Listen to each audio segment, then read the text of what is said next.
हरियाणा में काफ़ी अंदर जाके एक गांव है। तो वहाँ पे क्या हुआ था, हम जब छोटे थे ना तो मामा के घर जाते थे छुट्टियों में। हमारे मामा के घर के सामने एक हवेली थी जिसका पीछे वाला एरिया किसी ने आज तक एक्सप्लोर नहीं करा ढंग से, क्योंकि उस हवेली में शायद किसी ने अपनी जान दे दी थी।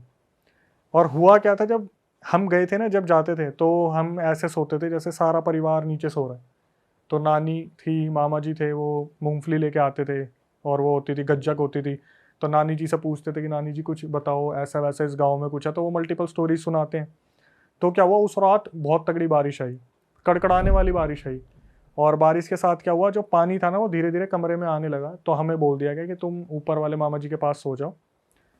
भाई हम ना वहाँ पे जाने से बहुत डरते थे, और उसका रीज़न पता क्या था? मामा जी के कमरे के सामने हवेली का जो कमरा था ना, वहां पर उस बंदे ने अपनी लटक के जान दी थी। और भाई उस आदमी को तो उतार लिया था, लेकिन उस फंदे को किसी ने नहीं उतारा। तो वो आज भी ना फंदा सामने सामने लटका हुआ दिखता है, और उस हवेली को उस तरफ से बंद कर दिया। अब हम चले गए ऊपर। ऊपर क्या हुआ, मैं और मेरा बड़ा भाई, भाई बिजली कड़के हमारी नजर पड़े सामने, और फंदा दिखे हिलता हुआ, फंदा दिखे हिलता हुआ। और मैं उसको देखूं, वो मेरे को देखे, और हम दोनों मम्मी को उठाए, मम्मी दे चाटे और साइड में लेटा दे। कि सिचुएशन ऐसी बनी हुई है, नीचे पानी भरा हुआ है, तुम ऊपर सोओगे नहीं तो। और भाई उनको कोई फर्क नहीं पड़ता, उनको कोई फर्क नहीं पड़ता, गांव वाले जो हैं। और हम दोनों जो शहर के हैं वो उधर देखे जैसे बिजली कड़के। और भाई बिजली कड़कती भी बहुत तगड़ी, क्योंकि उस टाइम पर डेवलपमेंट इतनी थी नहीं, साफ सुनाई देती थी, और डायरेक्टली उधर नजर पड़ती सीधा फंदा। वो रात हमारी ऐसी गुजरी है ना। और वहां पर भाई पता है कैसे कैसे इंसिडेंट हुए हैं। जैसे जब छोटे थे, मामा के लड़के दिवाली सेलिब्रेट कर रहे हैं, हांडी उड़ के आई है सामने सामने, और किसी हवेली पर टकराई है।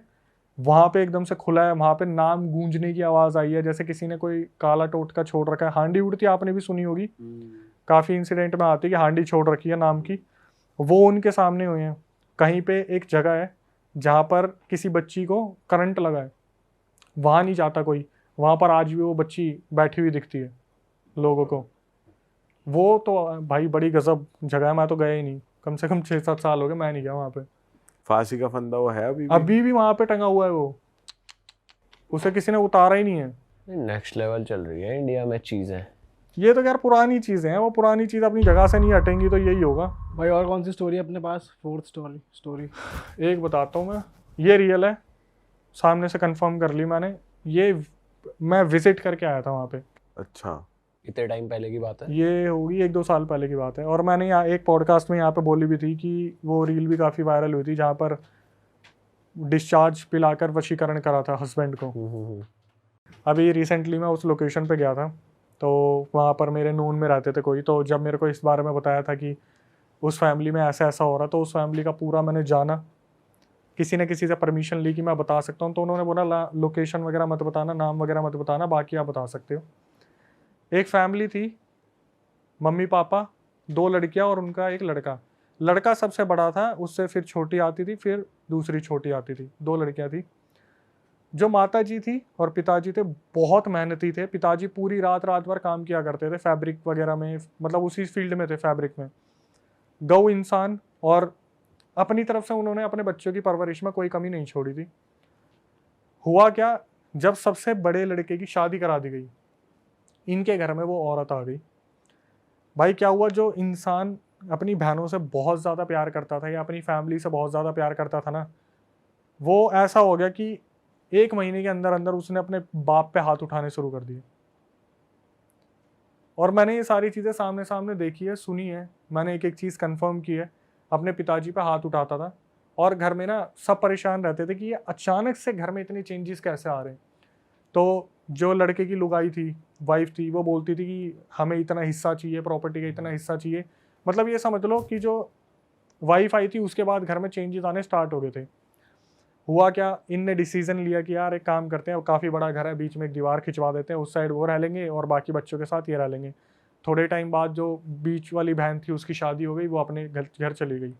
अब जो सबसे छोटी लड़की थी उसके साथ हादसे होने स्टार्ट हुए कि वो जो भाभी थी ना, इनके घर में आती थी कि हमारा ये सामान रह गया, तो वहाँ पे पता नहीं क्या राई के दाने फैला देती थी, कोई दाने वाने फैला देती थी। इनके घर में कभी कबूतर मरा मिलता था, कभी कोई जानवर मरा मरा मिलता था, और ये ऐसे थे कि अपने कमरे से बाहर नहीं निकलते थे, जो जितना गऊ इंसान होगा वो उतना ही कम बाहर निकलेगा।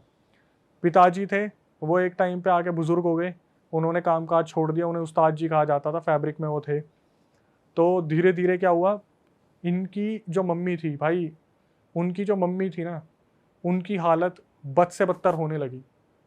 धीरे धीरे उनकी तबीयत खराब होनी स्टार्ट हुई। उनको इन्होंने क्या करा, बेड पे लेटा दिया। इनके काफ़ी ट्रीटमेंट और ऑपरेशंस वगैरह होते थे और चेकअप होते थे। चेकअप में कुछ भी नहीं आता था कि इनके अंदर कुछ है या नहीं है, कुछ भी नहीं आता था। लेकिन उस औरत जो औरत थी भाई, वो अपनी तरफ से सब कुछ करती रहती थी, सब कुछ करती रहती थी। पता नहीं कभी घर में कुछ मिल रहा है, कभी हल्दी पड़ी मिल रही है, कभी जो होते सिंदूर पड़ा मिल रहा है, राई के दाने, ये लौंग वगैरह बहुत कॉमन है। क्यों आने की जरूरत नहीं थी, बस साइड से फेंक दो, क्योंकि छत भी सेम है ना इनकी, बस दीवार खिंचवा के घर में फेंक दो, वो वाला सीन था। ये क्या करते थे, झाड़ू से बाहर निकाल दिया। और कौन निकालता था, मम्मी जी निकालती थी। तो क्या हुआ, ये बेड पे आ गई। और बेड भी उस टाइम पे ना भाई वैसे नहीं होते थे जो फट्टे वाले होते हैं ना, उस टाइम वो चारपाई टाइप ज़्यादा होती थी। वो चारपाई जो रस्सी से बनती है ना, तो वो थी।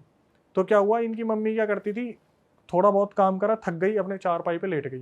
ठीक है, तो इन्होंने काफ़ी टाइम से ऑब्जर्व करा कि यार जो आंटी जी है ना, वो चारपाई छोड़ नहीं रही, मतलब सफाई करनी भी बंद कर दी। सबसे छोटी लड़की है वो कर रही है, सफाई वफाई बंद कर दी, बिल्कुल ऐसी चारपाई पे लेटी रहती थी। उन्हें हफ्ते से ऊपर हो गया, वो बस चारपाई पे लेटी लेटी खा लेती थी। बहुत ज़्यादा एजिड हो रही थी, धीरे धीरे खा रही थी, हल्का बहुत, मतलब ऐसा हो गया था कि हालात बहुत बद से बदतर हो गए थे। और इन्होंने दूसरी चीज़ों पे छोड़ ही दिया था कि दूसरी ऐसी कोई चीज़ है। इससे पहले एक इंसिडेंट और हुआ था जो उस घर में हुआ था, मैं बताना भूल गया। जो बीच वाली बहन थी ना, उसने एक बार क्या करा, उनके घर में जब कोई टोटका पड़ा था, मैंने उस लड़की को लाइव देखा भी जो मैं बता रहा हूँ। उसने क्या करा, अपने हाथ से वो टोटका उठाया और उसने गुस्से में अपने घर से बाहर फेंका। और उसने क्या करा, ऐसा पसीना हटाने के लिए यूं करते ना, यूं, उस लड़की के ना यहाँ पे अजीब सी एक एलर्जी हो गई, यहाँ पे इतने हिस्से पे। उसकी दवाइयाँ दे दे के उस एलर्जी को रोका गया, जो एलर्जी आज तक नहीं रुकी हुई है। उसका इतना बड़ा ना ऐसा घाव सा निशान है यहाँ पे, आपने देखा? मैंने देखा सामने। उस लड़की, वो जो मेरे सामने आई थी, मैंने पूछा था कि यही है, तो इन्होंने बताया हाँ, इसने उस टोटके को ऐसे करके ऐसे फेंका था और बस यूं करा था पसीना साफ करने के लिए, यहाँ पर उसके घाव आ गए। उन्हें पता चल रहा है पड़ोसी ये सब कर रहे हैं पर कुछ नहीं कर पा भाई रहे। पड़ोसी नहीं है, बच्चा और उसकी वाइफ रह रहे हैं साइड में, बट वो फिर उनके खिलाफ कुछ एक्शन नहीं ले रहे, कुछ इसलिए कह नहीं रहे। ले रहे क्योंकि इन्हें इन चीज़ों की नॉलेज ही नहीं है।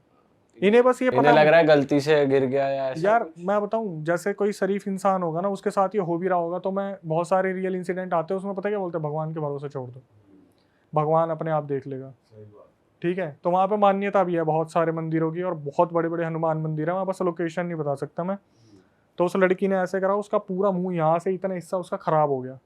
ठीक है, फिर उसने मना कर दिया कि तुम टोटके को हाथ मत लगाओ, तो मम्मी जी ही सब कुछ करती थी। जब 1-1.5 हफ्ता मम्मी जी नहीं उठी ना वहाँ पर से, इन्होंने कहा कि दोबारा डॉक्टर के लेके जाना है चेकअप के लिए, क्योंकि खाना भी नहीं खा रही है अब। भाई इन्होंने जब ऐसे चारपाई से आंटी जी को उठाया ना, तो ना वहाँ पर उनकी सूट, उनकी बैक पूरी खाल चिपक गई थी, उनकी कमर पूरी गल गई थी। काले जादू से इतना बुरा हाल करा था ना उनके घर में, उनकी कमर पूरी गल गई। चारपाई जैसे होते ना, यूं यूं स्क्वायर बने थे, वैसे पूरी खाल चिपकी हुई थी उस पर। ये इतना ज़्यादा बौखला गए, क्योंकि लड़की की भी शादी होगी, लड़का तो बगल में ही रह रहा है, वो तो लड़का कुछ कर ही नहीं रहा, वो तो बस मारपीट करता है। और औरत इतनी गंदी है कि अगर कोई बीच में आता है ना बचाव के लिए, तो ये अपने कपड़े फाड़ देती है। वो मारपीट या घर वालों को ही मार रहा है? घर वालों को, कि मेरा बाप है, प्रॉपर्टी नहीं दे रहा, मेरे को पैसे नहीं दे रहा, ये नहीं है वो नहीं है। और बाप बेचारा भाई, अपनी लड़कियों की शादी भी तो करनी है उसे, तेरी तो करा दी, तू तो किसी काम का है नहीं, पेपर से बेदखल कर दिया, फिर भी नहीं मान रहा, प्रॉपर्टी चाहिए, कुछ ज़मीन जायदाद होगी कहीं खेतों की, वो चाहिए। थप्पड़ वप्पड़ बीवी बीच में घर में घुस जाती है कि हमारे घर में ये चीज़ नहीं है, पैसे दो हमें। कभी किसी ने एक्शन लेने की कोशिश की, कपड़े फाड़ लिए, पुलिस बुला ली कि मेरा ऐसे ऐसे अटैम्प्ट करा, ये है वो है। भाई पिताजी बहुत परेशान हुए। माता जी एक टाइम पे आके उन्होंने बोलना बंद कर दिया, वो सुन पड़ गई, बस ऐसे लेटी थी तो ऐसे लेटी रहती थी। एक रात क्या हुआ, घर में चिल्लाने की आवाज़ आई, पता नहीं किसकी, किसी एंटिटी की, बहुत तगड़ी। और माता जी बस अपनी जगह पे लेटी लेटी, जैसे होता है ना एकदम से घबरा रही है, स्लीप पैरालिसिस में वाइब्रेट हो रही है, ऐसे होता रहा। उनके मुंह से झाग निकलने लगे। उनको इमरजेंसी में हॉस्पिटल ले जाया गया। हॉस्पिटल वालों ने हालत देखी कि यार कुछ भी समझ नहीं आ रहा कि इनके साथ हो क्या रहा है। और भाई लिटरली मैं काफ़ी ना इमोशनल हो जाता हूँ जब ऐसी चीज़ बताता हूँ, क्योंकि मेरे सामने वो पूरी फैमिली बैठी हुई थी, उनके मुंह से झाग निकले। और आखिरी में जो मैं बताऊंगा ना भाई, आपको इतना हेट होगा ना, वो औरत के मुंह से झाग वाग निकले, उन्हें हॉस्पिटल लेके गए, वो औरत ना तड़प रही थी लिटरली। क्यों? मेरे को खाना दे दो, मेरे को पानी दे दो, मेरे को प्यास लग रही है। डॉक्टर ने बोला भाई मत देना, इनकी अंतड़ियाँ किस टाइम भी फट सकती है, मत देना। अब जो बच्ची थी वो अपनी माँ के बहुत ज़्यादा क्लोज थी, उसने बोला कि माँ को तड़पते कैसे देख सकती हूँ। उसने एक गिलास पानी ऑफर करा, उसकी मम्मी ने पानी पिया और वहीं पे उसकी अंतड़ियाँ फट गई। अंतड़ियाँ फट गई, वहीं ऑन द स्पॉट क्लियर हो गया कि आपको मना करा था। तो बच्ची बोली कि मैं अपनी माँ को मतलब तड़पते देख लूँ, पानी ना पीने दूँ। उसके बाद माता जी चल बसी, जो पिताजी हैं, लड़की है, वो कहीं ना कहीं अपना पीछा उनसे छुड़वा के कहीं और चले गए। वो जो औरत है ना, आज भी मैं देखता हूँ उस औरत को, माँ कसम इतनी ऐसी औरत है ना। पता है क्या बोली? कि मैं इस खानदान को ख़त्म करवा दूंगी, तो प्रॉपर्टी सारी इसके नाम आ जाएगी ना मेरे पति के, मैं सबको मरवा दूंगी। भाई आए दिन नंगी होके खड़ी हो जाती कहीं भी। हरियाणा पुलिस ने पता क्या बोला था जब कंप्लेंट करी थी? सारे जितने भी वहाँ वो थे पड़ोसी, वो बोले भाई साहब हमारे सामने आपके कपड़े फाड़ रही है, आप फिर भी कुछ नहीं कर रहे। हरियाणा पुलिस को बोले, हरियाणा पुलिस पता क्या बोली? कि मैडम एक बात बताओ, हमारे ऊपर ही कपड़े फाड़ के आरोप लगा दिया, हम क्या कर लेंगे? वो जो आदमी है ना, अभी भी है वो, जो इतना पिटा है पुलिस वालों से, इतना पिटा है सिर्फ झूठे केस में, और पुलिस वालों को पता है कि ये झूठे केस है, लेकिन फिर भी एक्शन ले रहे हैं, क्योंकि एक्शन लेना पड़ेगा, क्योंकि औरत ने कंप्लेंट डाली है कपड़े फाड़ के कि मेरे ऊपर कुछ हुआ है। पुलिस वालों की इस औरत से ना लिटरली फटती है, और वो इतने बड़े तांत्रिक से कनेक्टेड है, पता नहीं किससे कनेक्टेड है भाई। वो ना पहली बार मैंने ऐसा सुना था, वो फोटो से भी ब्लैक मैजिक करवा सकती है, फोटो से भी। इसलिए उसके बीच में कोई कुछ नहीं बोलते। बस अब इतना रह गया कि वो जो आदमी और उसकी बेटी है वो भागे भागे घूम रहे हैं इधर से उधर। प्रॉपर्टी भी नाम करवा दी, जब लड़का बेदखल करवा जो रखा था, लड़के का बाप है वो भगा भगा दौड़ रहा है अपने बच्चे से। बताओ क्या औलाद है। अब वो चाह क्या रहा है जब प्रॉपर्टी उसके नाम करवा दी? भाई और पैसा चाहिए। अबे वो अपनी बच्चियों को नहीं देगा क्या? हिस्से तो उनके भी बनते हैं, तुम सब कुछ ले लोगे और तुमने करा कुछ भी नहीं। सेवा के नाम पे तुमने लात मारी, केस लगा दिए।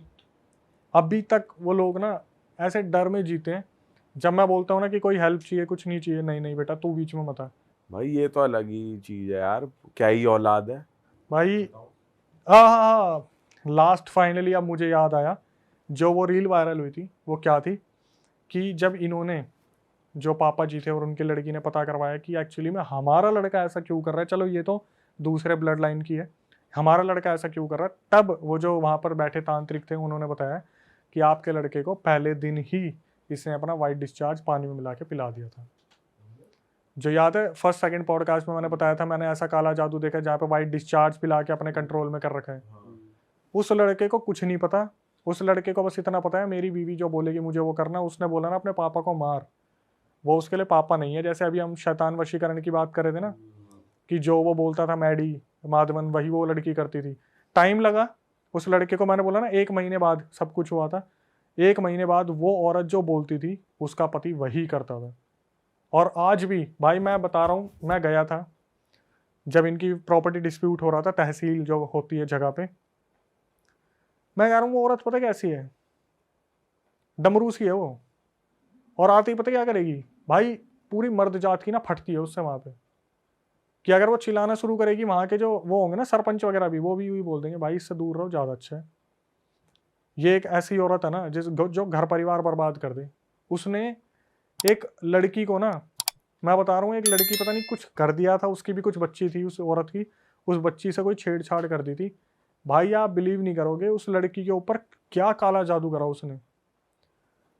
ऐसा काला जादू करा, वो जो लड़की थी ना, उसने काली मुर्गी को पकड़ा, उसके ऊपर पैर रखा और बोलने लगी मैं इसको खाऊंगी। वो लड़की बोलने लगी मैं इसको खाऊंगी। और वो पता किस मोहल्ले में थी? जहां पर मुर्गियों को पूजा जाता है, उनको अपने पास पाला जाता है। वो पूरा मोहल्ला उस लड़की को मारने के लिए आ गया था। बाद में पता चला इस लड़की के ऊपर कुछ कर रखा है जिसकी वजह से ये हरकत कर रही है। नेक्स्ट लेवल चीजें हो रही है यार, क्या हो रहा है इंडिया में। मैं बोल तो रहा हूँ कि मैं बस बता नहीं सकता, कुछ आइडेंटिटी नहीं खोल सकता कि लोग वहां पहुंच जाएंगे, लेकिन आज भी वो परिवार परेशान है। धमकियों भरे फोन आ जाते हैं, कहीं से भी नंबर निकाल लेंगे, धमकी भरी चीजें होती रहती है सब। और ये भी भाई असली में ये होता है जो इशारों पे चल रहा है आदमी। ये तो आपने बहुत बार सुना होगा, कितने मॉम डैड बोलते नहीं है ये हमारा लड़का तो अब हमारे हाथ में रहा ही नहीं है, तो पता नहीं किसके बोलने पे चल रहा है। वही वाला सीन है। जब सोचो यार बगल वाले घर में है और अपना ही बच्चा कैसे अलाउ करेगा तुम मेरी बहनों के ऊपर तंत्र कर दो, जिसने अपनी बहनों और अपने माँ बाप के साथ इतना अच्छा टाइम बिताया, उसकी मम्मी उसके सामने चली गई यार, वो बंदा हॉस्पिटल में देखने भी नहीं आया, कमर गल गई पूरी की पूरी। जब ये हुआ था कमर गलने वाला, तो ये लोग गए थे कि ऐसे ऐसे हमारे घर में ये सब कुछ हो रहा है। तो जो पंडित थे उन्होंने बोला सुंदरकांड का पाठ चलाओ, सब ठीक हो जाएगा। इन्होंने सुंदरकांड का पाठ चलाया, कुछ टाइम तक सब चीज़ें ठीक रही, आंटी जी थोड़ा उठती थी, बात भी करती थी, इन्हें लगा सब कुछ ठीक हो गया, इन्होंने सुंदरकांड का पाठ बंद कर दिया। ये जो हर बंदे से गलती होती है वो इन्होंने कर दी वो गलती, जिसकी वजह से ये चीज़ें कंटिन्यू हो रही और आखिरी में अभी तक भी ये चीज़ें ख़त्म नहीं हुई है। और वो लड़का अब भी ऐसा ही है, पोपलू सा, अपनी उसी की लुगाई की मानता है, उसके आगे और कुछ नहीं दिखता उसे। वो तो कुछ कर ही नहीं सकता, वो तो अगर वो वशीकरण हो रखा है फिर तो वो उससे कंट्रोल में रहेगा। जैसे पिताजी बोलते हैं ना कि मैं लुगाई से बात नहीं करूंगा, मतलब तू तो उसकी बीवी है, तेरे से मेरा क्या मतलब है, मेरा तो अपने लड़के से मतलब है ना। लड़का पता है क्या बोलता है, यही सारे फैसले लेती है, आज आगे तू बात कर ले, मैं आराम से बैठ जाता हूँ। लड़का बैठ जाता है आराम से, लुगाई बोलती रहती है। ये तो पूरा घर का सिस्टम हिल गया, बर्बाद हो गया पूरा, सिर्फ एक शादी की वजह से। मैं सिर्फ यही बोलता हूँ उन अंकल को, अंकल आप कहाँ से ढूंढ के लाए थे? बोले भाई कोई बिचौलिया था, करवा दिया इससे सी। भाई पहले पता भी तो नहीं लगा पाता ना इंसान। भाई ऐसे कितनी बार मेरे पास पता है ऐसे रियल इंसिडेंट आते हैं जो मैं अपने चैनल पे बता सकता हूँ, इसलिए मैं यहाँ पे बताऊंगा नहीं, कि वहाँ पर बंदे पता है क्या बोलते हैं कि अक्षय भाई जैसे लव मैरिज बहुत होती है, ठीक है। अभी एक इंसिडेंट आया था, उसका मैं थोड़ा सा क्रिस्प बता देता हूँ ऊपर का। उसमें क्या हुआ था, एक लड़का 2012 में एक लड़की से मिला कॉलेज में, उसे प्यार हो गया उससे, और 2014 में वो बंदा कनाडा चला गया। 2016-17 में वो लड़की उसे कांटेक्ट करती है कि हम ऐसे ऐसे कॉलेज में मिले थे। ये लड़का उससे बहुत प्यार करता था, कनाडा में जब था, तो भी ये इंडिया मतलब चंडीगढ़ का लड़का बहुत प्यार करता था उससे। तो इसने क्या करा, इसके जो चंडीगढ़ वाले के पेरेंट्स हैं ना लड़के के, वो हमेशा बोलते थे बेटा ठीक है तू लव मैरिज करने जा रहा है, बट कम से कम सामने वाली की जो लड़की है उसकी फैमिली को तो एक बार परख लेते हैं, हम चेक कर लेते हैं। और लड़का हमेशा पता क्या बोलता रहा, मम्मी मैं उससे लड़की से मिला हुआ हूँ, आप टेंशन मत लो, हमें तो उससे मतलब है, हमें उसकी फैमिली से मतलब थोड़ी ना। और हर कोई यही बोलता है ना, हमें तो लड़की चाहिए 2 कपड़ों में। आखिर में ऐसी ऐसी तैसी हुई ना उस लड़के की, उस लड़के ने पता क्या बोला, अक्षय भाई हाथ जोड़ के बोल रहा हूँ, जब शादी करो ना तो सामने वालों का पूरा बैकग्राउंड चेक कर लो। ये जो प्यार मोहब्बत की गलतियां होती है ना, आगे जाके साला बहुत इंसान पछताता है वो। भाई परखना तो चाहिए सामने वाली फैमिली को पूरा ही, और मतलब सिर्फ लड़के वाले नहीं लड़की वाले भी परखने चाहिए कि भाई अगला।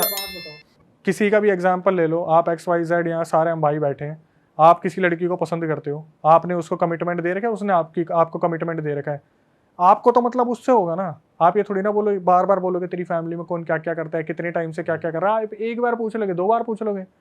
और आप अगर उसकी फैमिली में जाओगे, वो तो ये बोलेगा आपने तो हमारी लड़की देख ही रखी है, आपने तो हमारी लड़की तो आपकी लड़की होगी बस सब। तो आप उनसे पूछोगे भाई साहब आप क्या करते हो, ये बुजुर्ग आदमी क्या करते थे पहले के टाइम पे।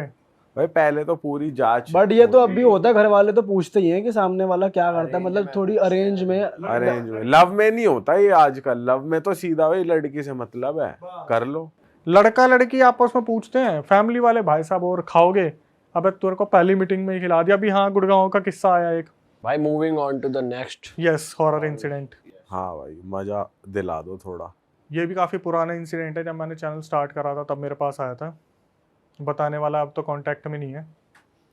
4 दोस्त, इनकी मुलाकात भी ऐसे हुई थी कि गुड़गांव के किसी MNC में इंटरव्यू देने गए थे। अब वहाँ पे होता है ना कि जैसे इंटरव्यू में बैठे हुए हैं, सूट वूट पहन के, हाँ फाइल वाइल ले रखी है, तो एक दूसरे का मजाक उड़ा रहे थे कि रिसेप्शनिस्ट लग रहा है, ये वैसा लग रहा है वैसा लग रहा है, तो हो जाती है, कुछ 3-4 लोगों की दोस्ती हो गई।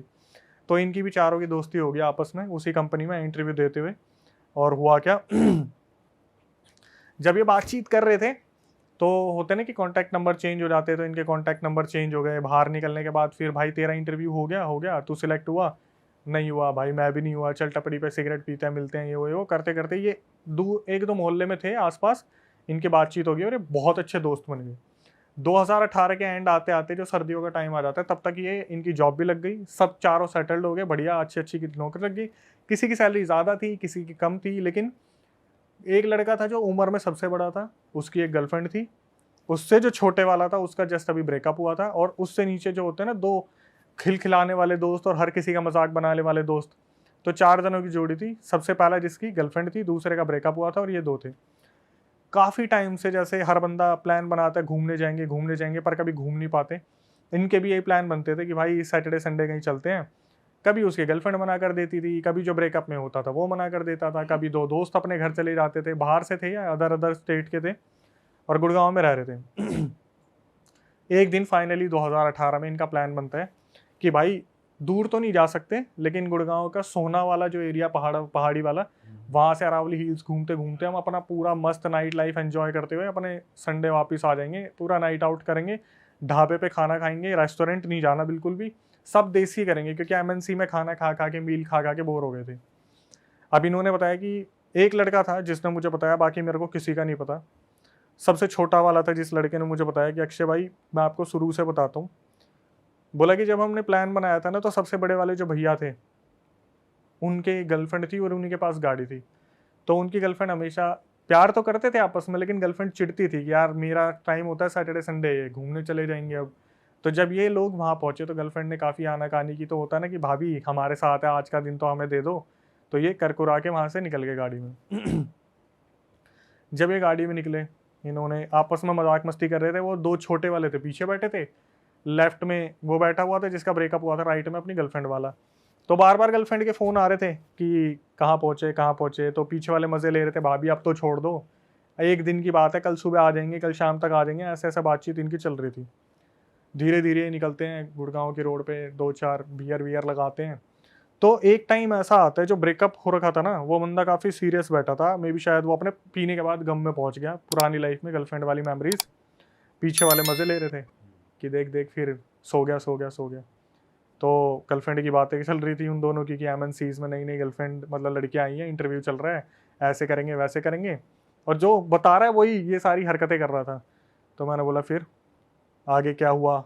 उसने बताया कि भैया ऐसे ऐसे, मैं आपको रिकॉर्डिंग भेज दूंगा। अब उसने रिकॉर्डिंग भेजी, फिर आगे पता नहीं कब भेजी थी।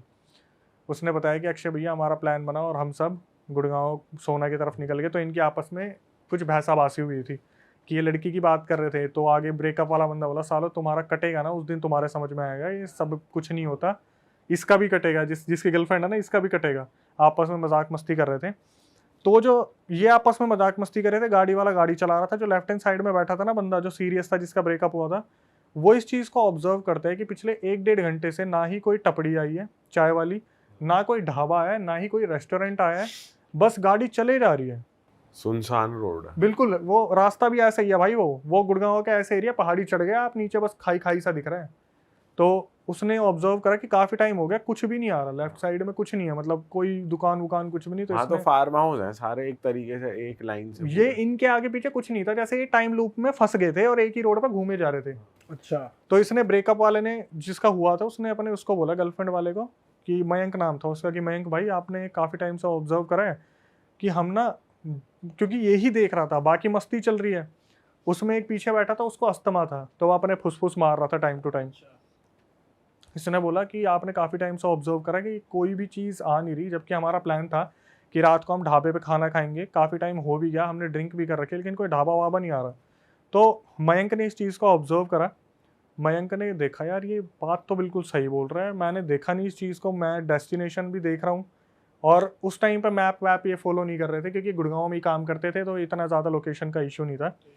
इन्होंने बताया क्या हुआ, धीरे धीरे ना इनका पेट्रोल ख़त्म होना स्टार्ट हुआ, क्योंकि लिमिटेड था, इन्होंने सोचा था कहीं भरवा लेंगे।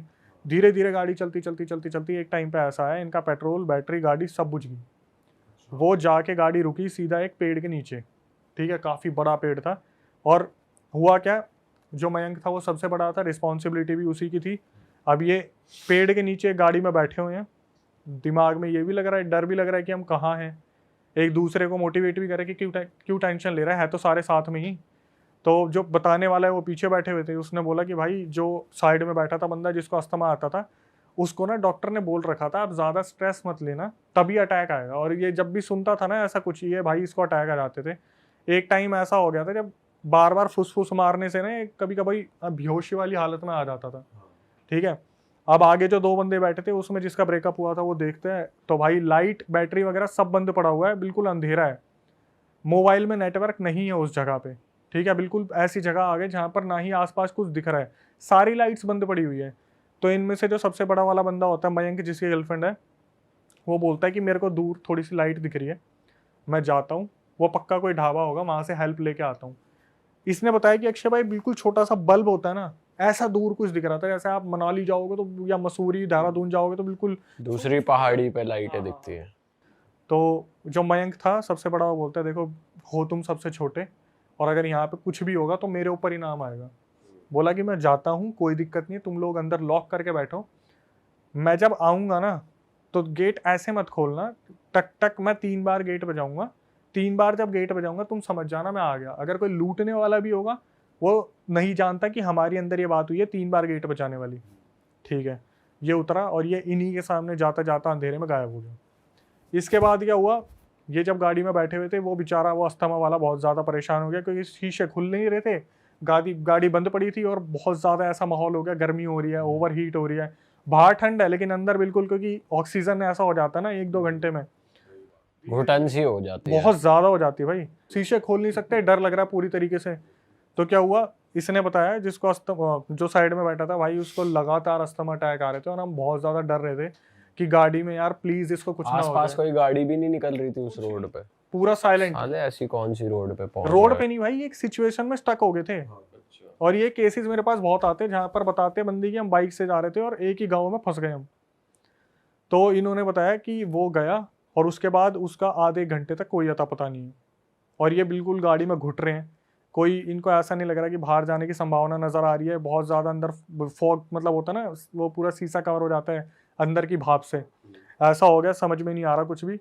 तो जो दूसरा वाला बंदा था आगे बैठा था जिसका ब्रेकअप हुआ था, वो बोला कि एक काम करता हूँ, मैं अभी निकल के जाता हूँ, आसपास देखता हूँ, मयंक आगे गया है, मैं पीछे जाके देखता हूँ शायद पीछे कुछ हेल्प मिल जाए। भाई दोनों ने मना करा, पीछे जो बैठे थे छोटे थे, डर लग रहा था, उन्होंने मना करा भैया मत जाओ, मयंक भैया अभी तक आए नहीं है, आप भी अगर चले जाओगे तो इसको अस्थमा अटैक आते हैं, मैं इसको नहीं ऐसे पकड़ पाऊंगा, अकेला कैसे संभाल लूंगा मैं, और इमरजेंसी आ गई तो, और सिचुएशन इमरजेंसी वाली ही चल रही थी कि वो बंदा बहुत बार उसको अस्थमा अटैक आ गए थे क्योंकि वो पैनिक बहुत कर रहा था, छोटे थे ये लोग।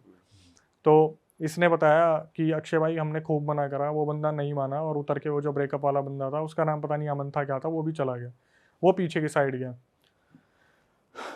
धीरे धीरे कुछ टाइम निकला और वहाँ पर बोलते हैं ना कि अंधेरा और भी घना होता चला गया, कोई भी कहीं से हेल्प नहीं मिल रही और बंदा बेहोश हो गया, जो अस्थमा वाला था बिल्कुल बेहोश हो गया।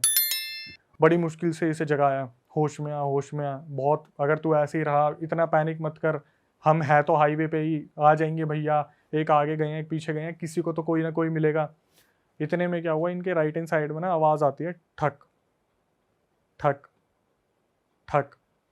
तो जो बंदा बता रहा वो गाड़ी का गेट खोलने जा रहा था, तो दूसरा बंदा बोलता है रुक जा, 3 बार बोला था, चौथी बार ठक, 5वीं बार ठक, 6 7 8 9 10, कंटिन्यूसली वहाँ पे कट कट कट कट होते रहे। ये रुक गए उस टाइम पे कि गेट मत खोलियो, ये भैया नहीं है, पक्का कोई लुटेरा है, कुछ ना कुछ है, गेट मत खोलियो। इन्होंने फ्लैश मार के देखा जो फ़ोन में था, कोई नहीं दिख रहा था इन्हें, गुप अंधेरा था, ये चुपचाप वहाँ बैठ गए और वो बंदा ऑलरेडी पैनिक था, वो बंदा बेहोश हो गया। ये बंदा बैठा हुआ था, ऑक्सीजन बहुत कम हो रही थी, इसने खूब हाथ पैर मारने की कोशिश की, आगे जाके शीशा साफ करा, ना आगे दिख रहा था ना पीछे दिख रहा था। इसे बस इतना याद है अक्षय भाई, कहीं ना कहीं मेरा दम घुट गया मैंने आँख बंद करी और शायद ये नींद लग गई इसको। सुबह अचानक से इसकी जब आँख खुली तो देखा कि सवेरा हो गया, सामने पीसीआर वगैरह खड़ी थी, पुलिस वाले आ रखे थे, जैसे या तो यहाँ पे बहुत बड़ा क्राइम सीन हो रखा है या फिर गांव वालों ने बता दिया। 2-3 गांव वाले खड़े थे जो ढाबे वाबे वाले थे, बनियान में कुछ लड़के थे, कुछ अंकल शर्ट में थे चप्पल पहन के, सामने पीसीआर खड़ी थी और जितने भी पुलिस वाले थे वो इनको बुला के ले जा रहे थे कि चलो हमारे साथ, इन दोनों को, जिसको अस्थमा आ रहा था और जो बताने वाला है। तो जब इसको उतारा तो इन दोनों को बोला कि आपको पीछे मुड़ के नहीं देखना, आप सीधा पीसीआर में बैठो और सीधा यहाँ से आपको थाने लेके जाएंगे। इन्होंने बहुत पूछने की कोशिश की कि कल रात कहाँ थे, हमें यहाँ पर किसी ने भी नहीं बचाया, हम कल रात से हैं। भाई दोनों बंदों ने मतलब अपना अपना बताया कि इन दोनों ने क्या देखा। जिसको अस्थमा अटैक आता था उसके दिमाग में ये चल रहा था पीछे क्यों नहीं देखने दे रहे, और जिस बंदे ने बताया उसने बताया कि अक्षय भाई वहाँ पर ना एक कागज़, एक पेपर हमारे आगे वाले टायर के नीचे पड़ा हुआ था, जैसे किसी ने दबा रखा है उसको। तो जो बताने वाला था उसने उस कागज़ को उठाया पुलिस वालों की नज़रों से बचते हुए कि पुलिस वालों ने अभी तक इसे देखा नहीं है। और जिसको अस्थमा अटैक आता था उसने पीछे मुड़ के देखा, तो अस्थमा अटैक वाले ने जब पीछे मुड़ के देखा उसने देखा कि वहाँ पर जो पेड़ था, जो सबसे पहले मयंक भैया गाड़ी से उतरे थे, उनकी गर्दन बंधी हुई थी एक रस्सी से, और वो गाड़ी से टक टक टक टक इस तरीके से बज रही थी, सिर्फ गर्दन। आगे गए पीसीआर के पास, उस बंदे ने कागज पर देखा जहाँ पे लिखा हुआ था आज तुम लोग बच गए, तुमसे दोबारा मुलाकात होगी। कहीं ना कहीं ये कुछ टोटका इनकी गाड़ी के नीचे आ गया था, जिसकी वजह से ये उसी टाइम उस लूप में फंस गए थे। और ये मान लो कि ये अभी भी कंटिन्यू है कि जैसे जिसने बताया है ना, वो बोलते हैं कि अक्षय भैया वहाँ से हम आ गए, थाने में सारी स्टेटमेंट ले ली और ये दिखाया कि लूट की का कुछ हुआ था, लूट का कुछ हुआ था। वो जो दूसरा बंदा था ब्रेकअप वाला, वो आज तक नहीं मिला। 2000 जो पीछे गया था 2018 से 2024 आ गया। इस बंदे ने मेरे को 1-2 साल तक तो फॉलोअप किया कि अक्षय भैया मेरे साथ ऐसा हो रहा है, मेरे साथ ऐसा हो रहा है। एट द एंड 2020 में ये भी गायब हो गया। जो बंदा आपको बता रहा था वो भी गायब हो गया। तो पूरी मिस्ट्री खुली नहीं, किसने करा, किसने क्या करा, कुछ कैसे नहीं पता। हुआ। बस ये कि गाड़ी कहीं चढ़ गई थी, टोटके पे। टोटके पे चढ़ गई थी, जिसकी वजह से इनके ऊपर वो आ गया, हावी हो गया। और पूरा का पूरा। और जो उसको गर्दन दिखी है वो सही में लटकी हुई वो थी। मयंक की थी। तो वो न्यूज में आया प्रॉपर कि एक बंदा मर गया भाई है, आया लूट भी पाट होगा के तो मेरे को चक्कर कोई आइडिया नहीं है, क्योंकि ऐसी चीज़ों को ना बहुत इजीली दबा दिया जाता है जिनका कोई रीज़न नहीं मिलता। आज तो वैसे भी आप न्यूज़ में देखोगे, न्यूज़ आती कहाँ है, सिर्फ सोशल मीडिया के बारे में ही बताते हैं, बिग बॉस में क्या चल रहा है और ये क्या चल रहा है। हाँ सही बात है भाई। लेकिन मेरे को जो सबसे अजीब लगा वो यही लगा भाई, ये पहली ऐसी थी जिसमें मिस्ट्री खुली नहीं, वरना हमेशा कोई ना कोई मिस्ट्री खुल जाती कि करने वाला कौन था। और एट द एंड जिस बंदे ने मेरा फॉलोअप लिया वो भी आखिरी में आके गायब हो गया कि कहाँ हुआ क्या नहीं हुआ। जबकि ये मान लो मैं ये चाह रहा था कि पता तो चले आगे हुआ क्या, या जिसके साथ हुआ है वो तो बताए कि आगे हुआ क्या, लेकिन एट द एंड और कुछ आज तक बात नहीं हुई उस बंदे। अब नहीं है, वो कांटेक्ट में है ही नहीं। उस टाइम एक्चुअली मैं अपने चैनल पर काम नहीं कर रहा था ना, वो यूँ लगा लो कि जो मैंने पुरानी वीडियोस डाली हुई थी 2016-17 में, वो उसने देखी, उसने बताने की कोशिश की। शायद वो मेरे साथ जाना चाहता था, अपने दोस्तों के बारे में जानने के लिए लोकेशन एक्सप्लोर करना चाहता था, लेकिन 2020 के बाद वो कोई कॉन्टैक्ट में नहीं है। मेरे हिसाब से जो वो पन्ने में लिखा हुआ था कि आज तुम बच गए, आगे तुमसे मुलाकात होगी, तो मेरे हिसाब से वो मुलाकात हो गई उसकी। भाई क्या लगता है वैसे आपको, क्या आत्मा का ही हाथ है, किसी इंसान का हाथ है, क्या हाथ? भाई इंसान का तो बिल्कुल नहीं है, इंसान का बिल्कुल नहीं है। आपने सोना के बारे में अगर सुना हो, पहले तो पहाड़ी हिस्सा है तो वहाँ पर ये चीज़ें होती है। हाँ, अरावली हिल्स में होती हैं ये चीज़ें, काफ़ी होती है, क्योंकि वहाँ पर वहाँ क्या पे हुआ था? टोट के छोड़ के जाते हैं लोग। भाई टोटका मेरे हिसाब से ना, उनको टोटका ना गुड़गांव में ही टच हो गया कहीं। मेरा मानना है कि पहाड़ में टोटका नहीं है, गुड़गांव में टच हो गया। लूप में तो ये फंस गए थे पहले ही, क्योंकि मैंने भी उससे पूछा था कि क्या लग रहा है, क्या हुआ होगा, तो उसने ये बोला कि भैया कहीं ना कहीं हमें गुड़गांव में ऐसा लगा था हमारी गाड़ी के नीचे कुछ तो आया है। वो शायद कोई बिल्ली थी क्या था, लेकिन इन्होंने ध्यान नहीं दिया, लेकिन कुछ ना कुछ आया था और वो टोटका ही था। अब इसको देखो, मैं बढ़ावा नहीं दूंगा कि हो सकता है ब्लैक मैजिक ही हो सकता है कोई क्रिमिनल भी हो, लेकिन जिस तरीके से चीज़ें देखी जा रही है, जब कोई चीज़ नहीं सॉल्व होती तो उसको क्राइम पे ही डाल देते हैं। सही बात है। वैसे देखा जाए तो कह भी सकते हैं इंसान ने किया है, क्योंकि भाई बिल्कुल, मैं ये तो बोल रहा हूँ कि मैं इसे पूरी तरीके से ये नहीं बोलूँगा ये ब्लैक मैजिक था, ऐसा था वैसा था, लेकिन जो पूरा सिनेरियो सुनने को मिल रहा है कि ये टाइम लूप में फंस गए और टोटका क्रॉस हो गया या कुछ ऐसा हो गया जहाँ पर ये फंस गए, तो वहाँ से हम एक ब्लैक मैजिक या फिर कुछ ना कुछ ऐसा एंटिटी का देख सकते हैं। लेकिन एट द एंड इसकी मिस्ट्री सॉल्व नहीं हुई। भाई ये पहली बार सुना है टाइम लूप में फंसने का मैंने सीन। तो बहुत बार सुना है, बहुत सारे ऐसे लोग हैं जैसे मतलब वो सेम जगह से बार बार जा रहे हैं या फिर सेम रोड पे बार बार जा स्टक रहे हो जाएंगे उस पोजीशन में। जैसे कि कुछ वो नहीं आ रहा कुछ। मैं बताता हूँ, स्टेशन पे नहीं पहुंच रहे। आपने शायद काफ़ी ऐसे ना सुनी भी होंगी चीज़ें कि भाई मैं उस लोकेशन पे गया और मैं उस लोकेशन, जैसे कुलधारा, कि हम कुलधारा विलेज में ही घूमते रह गए, हम निकल ही नहीं पा रहे। आप कभी भानगढ़ के बारे में नहीं सुनोगे, लेकिन कुलधारा के बारे में सुनोगे। और भाई जितने भी बड़े बड़े इन्वेस्टिगेटर है ना, वो कुलधारा में कुछ ना कुछ बता देते हैं। मैंने बार बार ये चीज़ कंफर्म की है कि भाई आप भानगढ़ में ज़्यादा मानते हो, कुलधारा बोलते हैं भाई। कुलधारा, कुलधारा एक ऐसी जगह है जहाँ पर लोग कहाँ चले गए आज तक किसी को नहीं पता, रातों रात। और बोलते हैं वहाँ पर टाइम लूप इसी हिसाब से काम करता है। आपके यहाँ पे भी तो बंदे आए थे, वो बंदा बता रहा था कि मैं तो मानता नहीं था, फिर भी उसके साथ चीज़ें हो गई थी। अभी फिर एक रीसेंट स्टोरी आई जिनका नाम अंकिता है। उन्होंने बताया, कम से कम आधे पौने घंटे की रिकॉर्डिंग थी। पहले मैंने सुनी, फिर बात करी कि मैं लड़की में कितनी हिम्मत है। उन्होंने बताया कि बेसिकली वो बिहार से है और रह रहा उनका परिवार जम्मू के अंदर है। तो उन्होंने बताया कि पूरी परवरिश उनकी जम्मू में हुई है। उनकी फैमिली में उनके पापा है, भाई है, वो हैं और मम्मी है। तो काफ़ी टाइम तक बिल्कुल सही था, बिल्कुल सही चल रहा था। तो वो जो थे, उनकी अंकिता जो थी, उसकी सगाई पक्की हो गई। और इसी चक्कर में जो है उसके पापा को अंकिता, मतलब अंकिता के जो पापा थे, उन्होंने बोला कि थोड़ा सा जम्मू में काम वगैरह, एक काम करो, तुम और मम्मी आप लोग पहुँचो बिहार, हम सगाई से 2 दिन पहले आ जाएंगे। वहाँ पे रिलेटिव थे बिहार में, उनकी कोई कज़न थी, फिर उनके हस्बैंड भी थे, जीजा वगैरह। तो अंकिता वहाँ पे पहुँच गई बिहार। और क्या हुआ, पहली ही रात थी जब वो वहाँ पे पहुँचे थे, तो उनके जीजू वगैरह भी आ गए। अब भाई उनका प्लान बनता है, जीजू की फरमाइश आती है कि हमें तो अंकिता के हाथ का चिकन खाना है। अब शादी हो जाएगी तो इसके बाद पता नहीं कब खाना होगा। और बिहार में नॉनवेज को काफ़ी प्रेफरेंस मिलती है, ठीक है। तो ये लोग क्या करते हैं, अपना नॉनवेज वगैरह प्रिपेयर करते हैं। तो जब अंकिता नॉनवेज प्रिपेयर कर रही थी ना, तो उसकी मम्मी को एकदम से कॉल आता है उसके पापा का जम्मू से।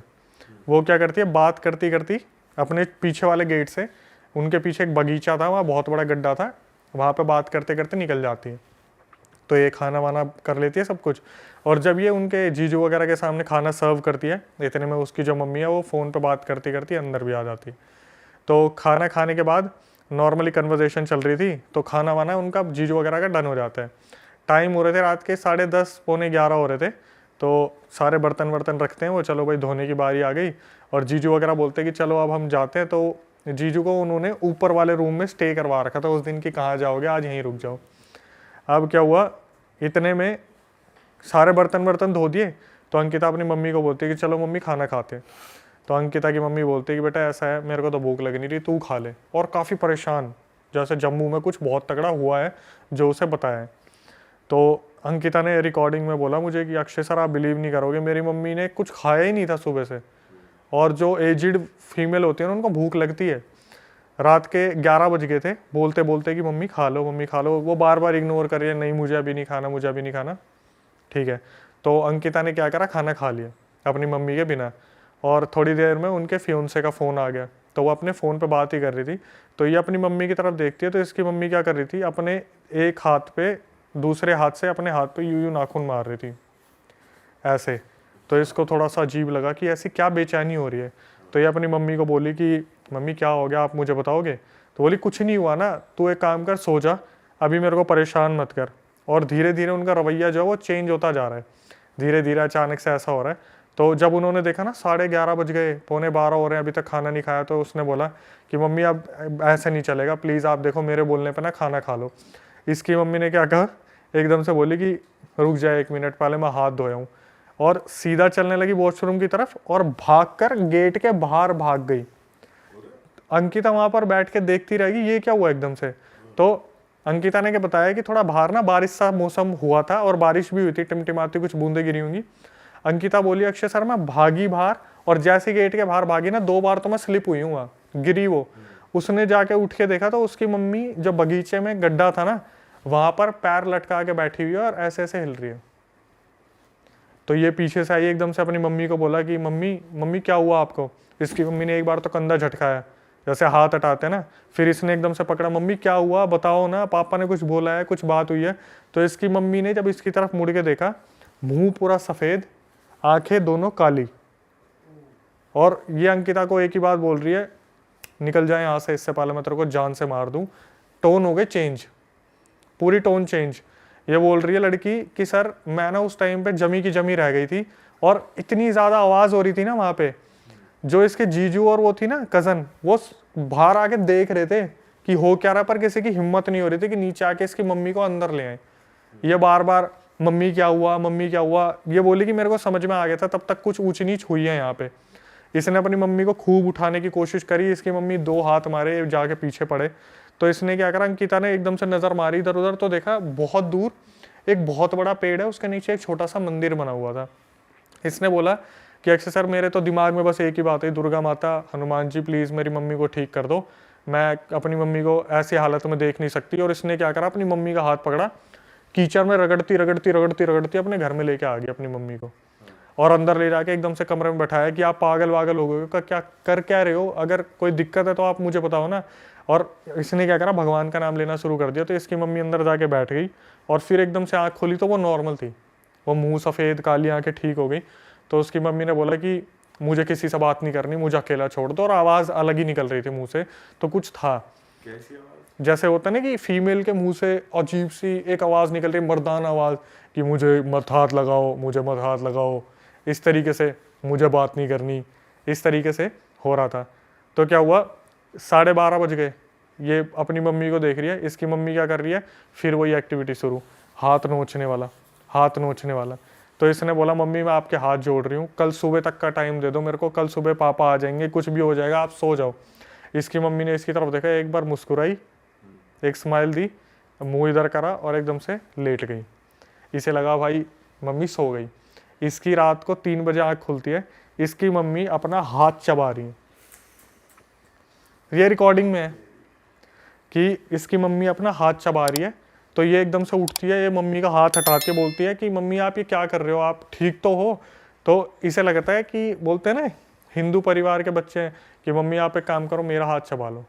तो थोड़ा एकदम से कॉन्जरिंग की तरह मम्मी जग जाएगी। इसकी मम्मी ने इसका हाथ पकड़ा और उसे चबाना शुरू कर दिया। इसने बताया 18 से 19 बाइट्स उन्होंने इनके हाथों पे की, हाथ पकड़ के चबाना शुरू कर दिया। जब 18 से 19 बार हाथ चबाया ना, तो इसने एकदम से बोली कि मैं रो रही थी पूरी तरीके से। और इसकी मम्मी पता क्या कर रही है, इसकी तरफ देख रही है, मुस्कुरा रही है और फिर हाथ खा रही है, देख रही है, मुस्कुरा रही है, दर्द हो रहा है, ले और हाथ खा रही है। भाई साहब इसमें भाई तो यार अलग ही यार, आ गए। उसको अलग ही चूतियापंती है भाई। उसके बाद इसने क्या करा, एकदम से बोल दिया कि मम्मी आप ये क्या कर रहे हो, मैं आपकी खुद की बेटी हूँ, आप मेरा हाथ चबा रहे हो। तो इसकी मम्मी ने क्या करा, हाथ छोड़ा, फेंक के मारा और अपने लेट गई। सुबह 4-5 बजे थे, तब उन्होंने बताया कि अक्षय सर बिहार में ना 4-5 बजे तक सब उठ जाते हैं। तो मैंने अपने जीजू को बुलाया और बोला कि वहाँ पर वो ताई जी होंगी, उन्हें बुला के लाओ, जो झाड़ फूक करने वाली है, उनकी बहुत मान्यता है, सिद्धि विद्धि थी और देवी आती थी उनमें। तो वो जब उनके घर में आई ना, तो इनकी मम्मी का रूप बदल गया कि तू आ गई मुझे मारने के लिए, तू आ गई मुझे निकालने के लिए। जैसे पता चल गया कि हाँ कोई आया, पता चल गया कोई आया है। तो जैसे ही वो अंदर आई, तो उन्होंने सीधा इसको बोल दिया कि तेरी मम्मी पीछे गई थी वहाँ बगीचे के वहाँ। इसने बोला हाँ मम्मी बगीचे के वहाँ पे गई थी। अब यहाँ से इतिहास खुलना शुरू होता है इनका। तो जो इसकी मम्मी के अंदर आ रखा था, तो उससे पूछा कि अब तू बता तू है कौन और ये कर क्यों रही है तू, या कर क्यों रहा है, क्या सीन क्या है। तो उसने बताया कि ये राजपूताना ख़ानदान से हैं और जो मैं हूँ वो एक नीच जाति की लड़की थी। इनके पहले पूर्वजों में जो हवेली बनी हुई थी ना, उसमें जो लड़का रहता था उससे मैं बहुत प्यार करती थी और वो लड़का मुझसे बहुत प्यार करता था। हमारे बीच में रिलेशन बन गए थे और मैं प्रेग्नेंट थी। मैं नीच जाति की थी, मैं गांव में रहती थी। मैं इनकी हवेली में गई एक दिन और मैंने जो इनकी बड़ी माँ थी उनसे बोला कि ऐसे ऐसे मैं आपके लड़के से प्यार करती हूँ, मुझे आप जो है एक्सेप्ट कर लो। तो उसकी माँ ने बोला कि पता तो चल गया था भाई, बहुत गंदी बेइज्जती होने वाली है गाँव में कि ये लड़के ने क्या हरकत कर दी। तो बोली कि अभी थोड़ा सहमति के लिए टाइम चाहिए, तो हमें टाइम दो, 1 महीने का टाइम दो, हम आपको बताएंगे। अब इतने में क्या हुआ, वो लड़की जो थी 5वें-6ठे महीने प्रेग्नेंट थी जब वो पहुंची थी हवेली में। तो गांव में 1-2 महीने और हो गए, 7-8 महीने हो गए इस बात को। तो गांव में उस लड़की को ताने मारने शुरू कर दिए कि बिन ब्याही माँ हो गई, कुंवारी थी, ऐसा हो गया वैसा हो गया। अब ये लड़की उस लड़के के लिए इतना लॉयल थी कि इसने बताया ही नहीं कि उससे हुई हूँ, कि उनके परिवार की इज्जत ऐसी हो जाएगी। ये क्या हुआ, 8वें-9वें महीने में फिर दोबारा पहुंच गई। पहुंचने के बाद बोली माँ मेरे को एक्सेप्ट कर ले, मेरी गांव में पूरी धज्जियाँ उड़ा दी, मेरी कोई इमेज नहीं रह गई है, मेरे को बहुत ज़्यादा गंदा व्यवहार है, ऐसा कर दिया। तो उसकी माँ ने एक बार पूछा तू मुझे बस इतना बता, तूने किसी को बताया हमारे बारे में? बोली मैंने नहीं बताया। इशारा करती है पीछे से, उसके सर पर डंडे मारने शुरू कर देते लोग। जो अंदर के होते हैं सिपाही वगैरह डंडे वंडे मारते हैं, और वो हालत कर देते हैं। उस लड़की की डंडे लगते लगते ही डिलीवरी हो जाती है। बोला ना पेट पे मारा, इधर मारा उधर मारा, तो प्रेशर हुआ एकदम से, उसने झटके से बेबी को बाहर निकाल दिया। उस हवेली में उन्होंने क्या करा, जन्मे बच्चे को भी जान से मार दिया, उस लड़की को भी जान से मार दिया, और रात को चुपचाप पता है कहाँ दफना दिया, अपने उस वाले घर के गड्ढे में। और वो लड़की जाते जाते मरते मरते श्राप दे गई कि तुम्हारे यहाँ की जितनी भी औरतें हैं, जो जो इस हवेली में रहेगा, मतलब वो घर, उसकी बलि होगी। मतलब वो खत्म है फिर वो खत्म है, चाहे औरत हो चाहे। उसकी तरफ हाथ कर दिया था, अंकिता की तरफ, कि इसकी शादी है ना, इससे उस शादी से पहले इसे खत्म कर दूंगी मैं। जो आई थी उन्होंने कैसे ना कैसे उस टाइम उसको उस बॉडी से अलग किया, उनकी मम्मी की बॉडी से, और हाथ जोड़ लिए कि आप बिहार छोड़ दो, आप बिहार आना ही मत। अंकिता की शादी हो गई, वो मुंबई में रह रही है, उसके पेरेंट्स जम्मू में रह रहे हैं, और ये वाला घर ऐसे ही बंद पड़ा हुआ है। ओ ये तो कुछ अलग ही सीन है भाई। वो हाथ चबाने वाला। इस वाली में होगा भाई रोंगटे खड़े।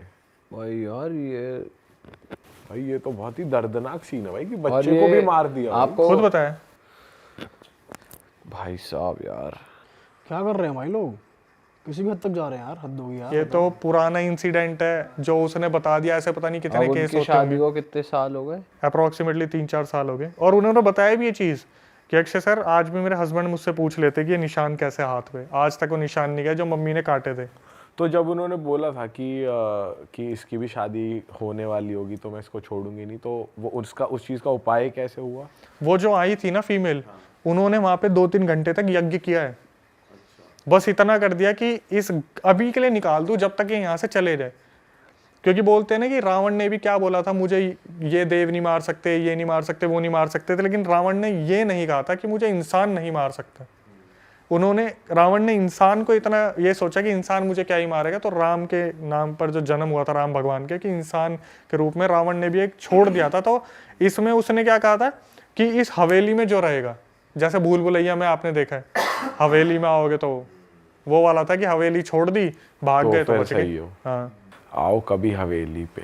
भाई ये हवेली का किस्सा तो बहुत ही खतरनाक था यार। सही में ये किसी के साथ सही में हो जाए भाई, मतलब सही में हुआ ही है, बट इमेजिन भी नहीं हो पाता भाई, फट जाएगी। मतलब यार, क्या उन्हीं को करेंगे? पता है भाई कि उन पे क्या जिन पे बीती और बीती क्या है, हुआ, उन्हीं को जो पता जैसे है। काटा उनकी मम्मी ने। सही में भाई अलग ही सीन। मैं कह रहा हूँ आप एक सिचुएशन समझो कि रात को आप 2 बजे बैठे हुए हो और एक ऑडियो आप प्ले करते हो कान में, ये सुनने के लिए कि क्या हुआ होगा, और एकदम से आता कि मेरी मम्मी मेरा हाथ चबा रही थी।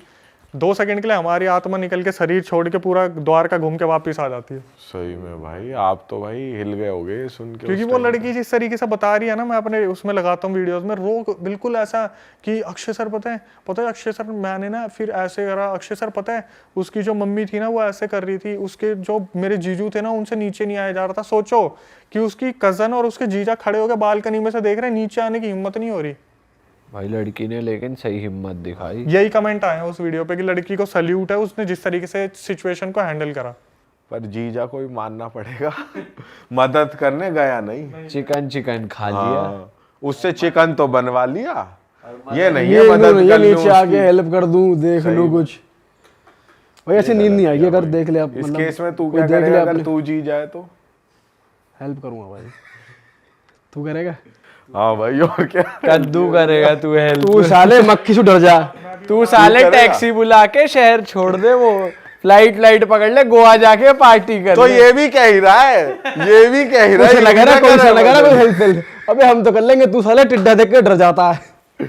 तू करेगा भाई देख, मैं ऐसा नहीं कहूंगा कि मैं जाके पास में जाके हेल्प तू ना करूंगा, अभी यहीं बट बैठे मेरे बैठे माइंड कह में रहा जो है। आ रहा है वो ये है कि अगर गंगा जल हो तो छींटा दूर से मार दिया टाइप्स कुछ कर, पास नहीं जाएगा मतलब। पास जाने की हिम्मत। मतलब हेल्प की जाएगी, ऐसा नहीं है कि हमारी जान को खतरा हो हम कुछ किसी करें। को फोन कर दिया, किसी को कुछ कर दिया, ये वाली हेल्प फिर तो एक तरीके के वही वाले जीजा हुए आप जो अबे ये थोड़ी है, नीचे खुद नहीं आ जा नहीं रहे, रहे। नीचे आ जाएंगे भाई, नीचे औरों को बुला के फंसवा लगा ले, जैसे छींटा मार दिया गंगा जल का दूर से।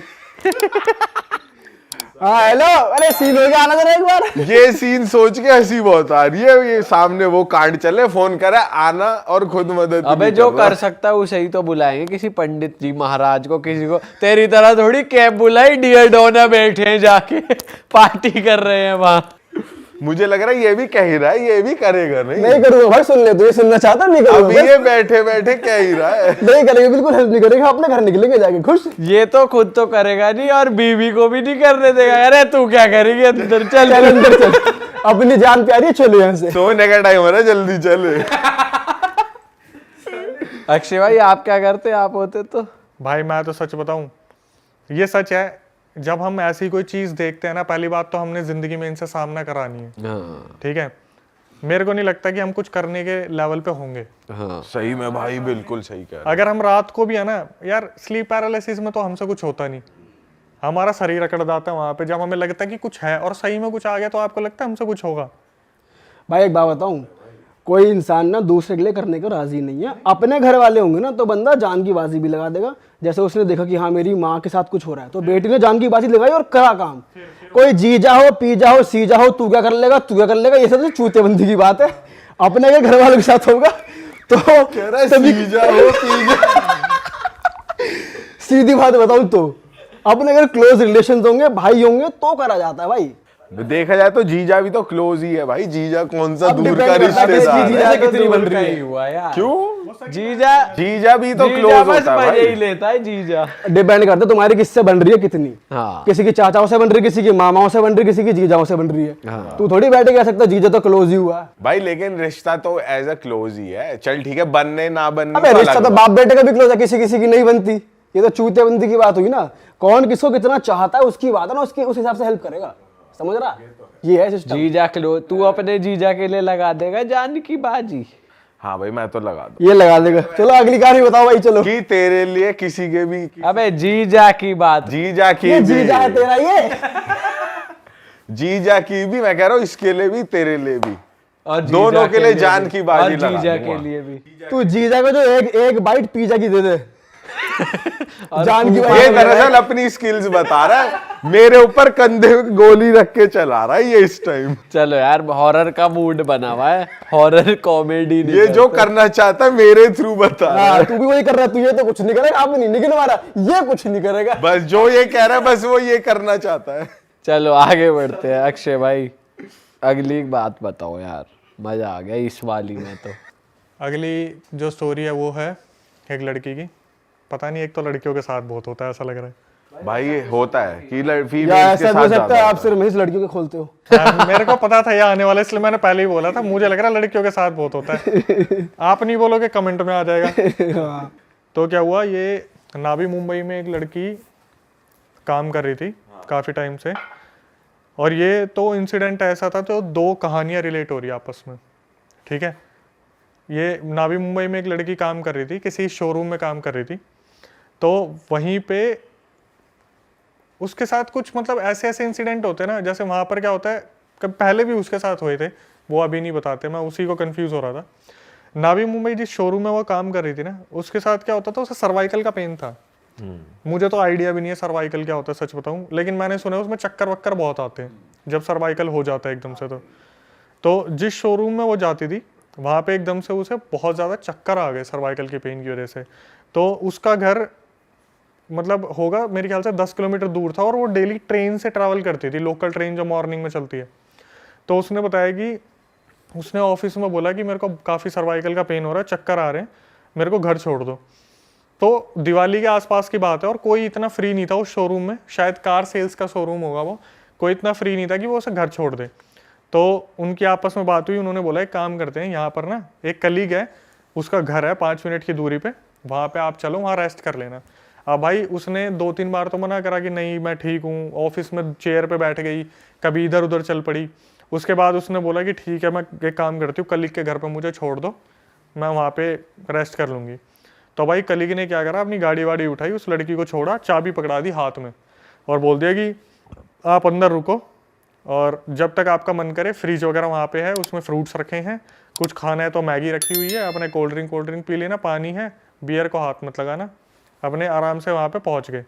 उसके बाद क्या हुआ, वो लड़की बताती है कि अक्षय सर मैं वहाँ पे ना 10 मिनट रुकी होंगी बस।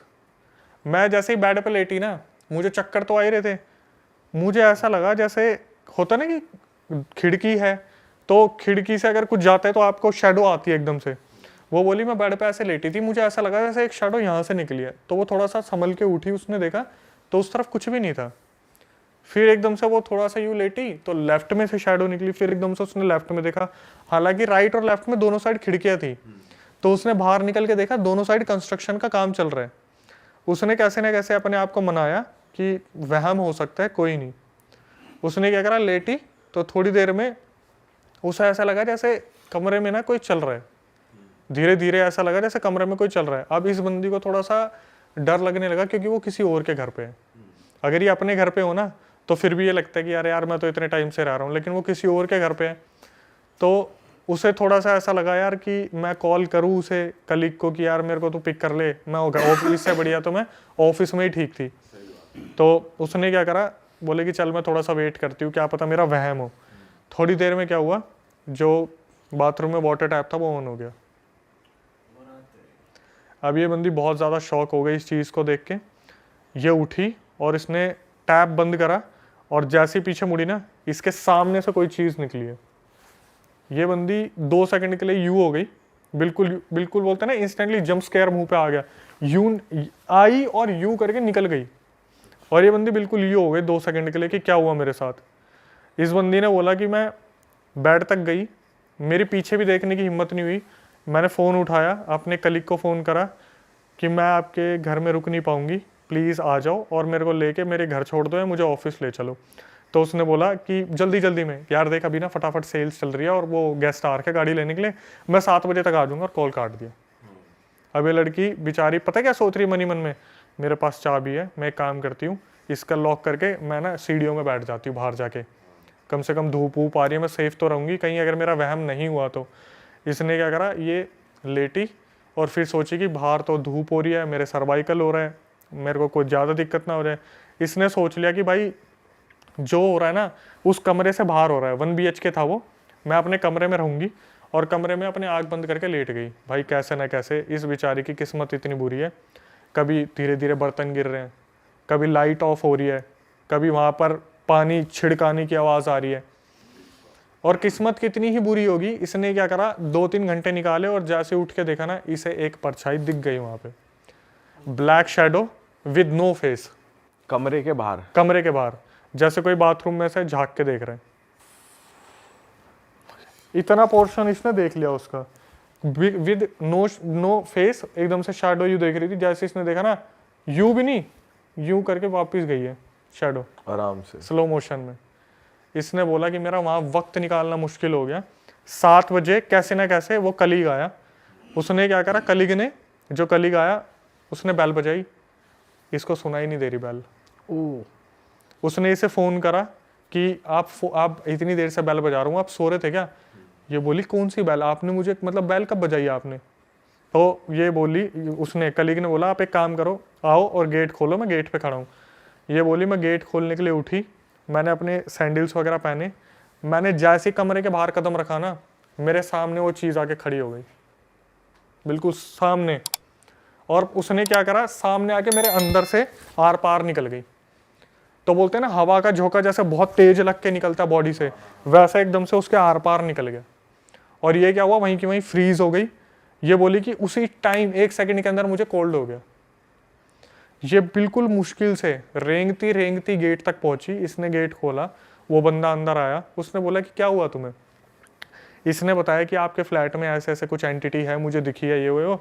तो उस बंदे ने इसे मजाक बना दिया कि आपको तो वहम हो गया, ऐसा कुछ भी नहीं है, ये तो बोलने वाली बात है, और मैं इतने टाइम से रह रहा हूँ, 2-3 महीने हो गए रहते हुए, ऐसा कुछ भी नहीं है। अब क्या हुआ, ये लड़की कैसे ना कैसे अपने घर पहुँच गई। इसने 1-2 दिन की छुट्टी ले ली। उसी दौरान आ गई दिवाली। तो दिवाली से 1 दिन पहले इनको मैंडेटरी आना ही आना था ऑफिस में। तो क्या हुआ, ये दिवाली से 1 दिन पहले अपने ऑफिस जा रही थी रिपोर्टिंग के लिए। सुबह सुबह इसे दिखता है कि कोई लड़की इसका पीछा कर रही है, 20-21 साल की लड़की। और ये अपने घर से निकलती है तो देखती है कि कोई पीछा कर रहा है। तो उसने रिकॉर्डिंग में यही बोला कि अक्षय सर कोई लड़का होता है ना तो डर लगता है, कोई लड़की थी मैंने नहीं ध्यान दिया। तो क्या हुआ, बोली सुबह की लोकल मैंने पकड़ी, तो 2 स्टेशन जो लोकल स्टेशन थे उसके बाद उसका ऑफिस आ जाता है। वो लड़की ट्रेन में भी चढ़ गई।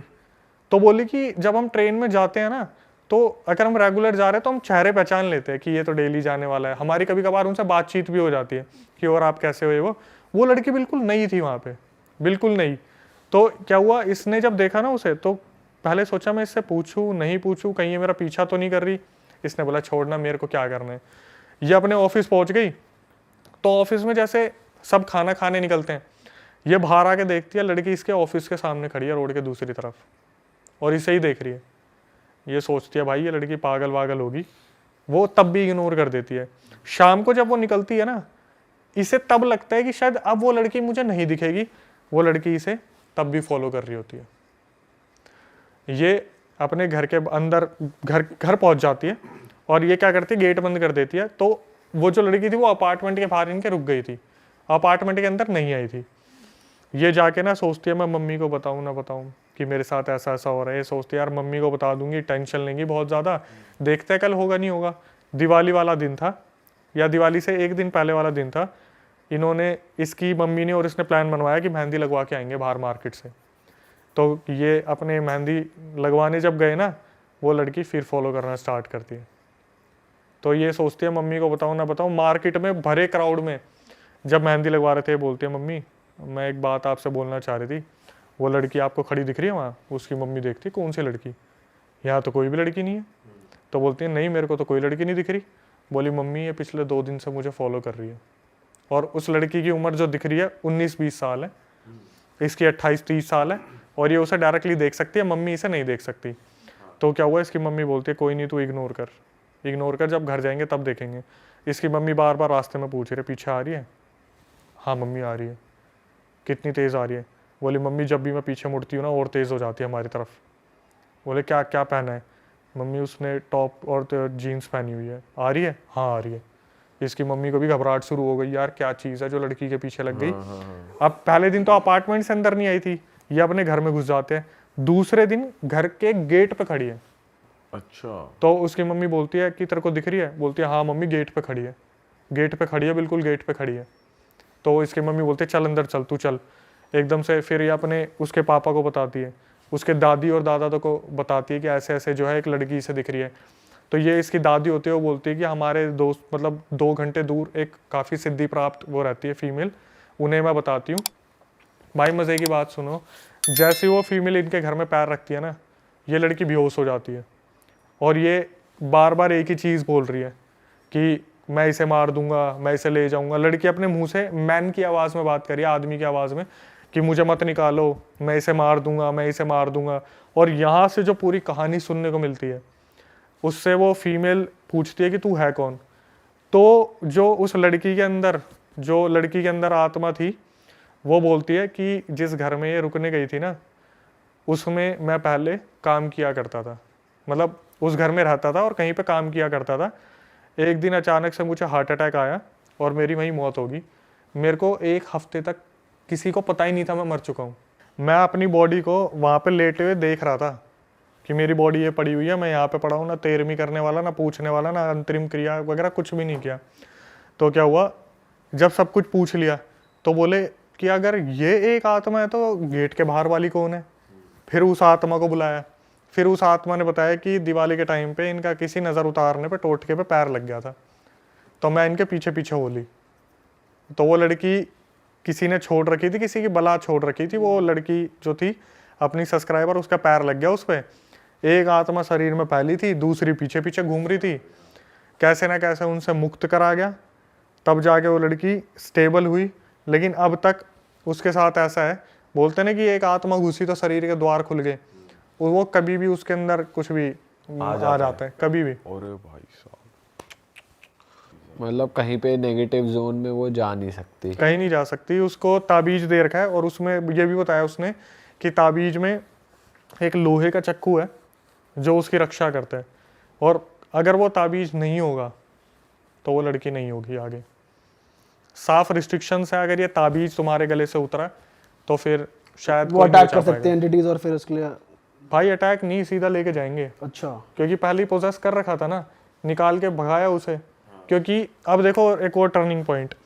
तो क्या हुआ, जब ये सब्सक्राइबर ठीक हो गई, एक हफ्ते बाद अपने ऑफिस गई ना, तो उस बंदे को पकड़ा कि भाई तुम कह रहे थे तुम्हारे घर में कुछ भी नहीं है। तो वो जब पूरी बात सुनता है ना, तब पता क्या बोलता है, यार मुझे सिर्फ ऐसा लगता था कि मुझे ना मेरे फ्लैट में कोई घूर रहा है, मैंने कभी ये नहीं सोचा था इतना होगा। तो क्या हुआ, उसने बोला कि मैं बात करता हूँ ऑनर से, है क्या इस बारे में। फिर उसने क्या करा, अपने ऑनर को, उसको फ्लैट के ऑनर को कॉल करा कि भाई एक बात बताओ, आपके घर में किसी की डेथ हुई थी। तो वो एकदम से शॉक हो जाता है कि ये बात तो किसी को पता ही नहीं थी, यहाँ पे एक लड़का ऐसे ऐसे मरा था 3-4 महीने पहले। जब उसके बाद इसने ले लिया, वो जो इनके कलीग थे उसने, तो उसने बताया कि हाँ 3-4 महीने पहले एक लड़के की डेड बॉडी मिली थी, और जो रीज़न आया था वो हार्ट अटैक का आया था, हमें किसी को पता ही नहीं चला वो कब मर चुका है, 1 हफ्ते से। तो उसने बोला कि आपने क्या यहाँ का शुद्धिकरण कराया था। बोले कि हमें इतना टाइम ही नहीं मिला, हम तो जस्ट बॉडी रिकवर होगी हम अपने निकल गए जहाँ हम रह रहे हैं, और वो फ्लैट ऐसे ही रखा हुआ था, उसका कोई शुद्धिकरण नहीं हुआ, कुछ नहीं हुआ। उस कलीग ने उसी दिन सेम डे उस फ्लैट को खाली करा था। मतलब अब भी उसकी बॉडी प्योरीफाई नहीं हुई है, वहीं है वो फ्लैट में। बताओ भाई ये तो भाई अलग ही सीन है यार। अपना हो तो ध्यान देंगे ना, अपना नहीं है तो क्या ध्यान देना, पड़ी रहे किसी की भी बॉडी है। सही बात है भाई। पर ऐसे करना नहीं चाहिए भाई, अलग ही सीन है भाई मोस्टली ऐसे जो स्पिरिट्स होती है ना, इनका लास्ट रिचुअल्स ढंग से नहीं होते, इसलिए रह जाती हैं, भटकती रहती हैं इसीलिए ही। आपने कोविड में नहीं देखा क्या हुआ है? कोविड में क्या हुआ है? आपने कोविड में अगर देखा हो, कितनी ऐसी बॉडीज थी जिनको ना जलाया गया ना कुछ करा, सिर्फ गंगा में बहा दिया। हाँ। तो जब न्यूज़ आप देखोगे, न्यूज़ में एक बंदा आया था, वो बोला कि मैं डुबकी लगाने के लिए नीचे घुसा और ऊपर उठा, उसका मुंह के ऊपर से बॉडियाँ तैरती जा रही थी कोविड के टाइम पे। कोविड के टाइम तो बहुत हुआ है भाई ये सब। ये सोचो उनके स्पिरिट्स का क्या हुआ होगा, जिनको अंतिम क्रिया नहीं मिली, अंतिम संस्कार नहीं मिला, भाई वो सारी भटक ही रही होंगी। भटक रही है। भाई अगली स्टोरी कहाँ की है? अगला जो इंसिडेंट है भाई, हम कोटा वाला कवर करते हैं। राजस्थान कोटा का एक पूरा रियल इंसिडेंट है हमारे पास, ये भी सब्सक्राइबर ने भेजा हुआ है।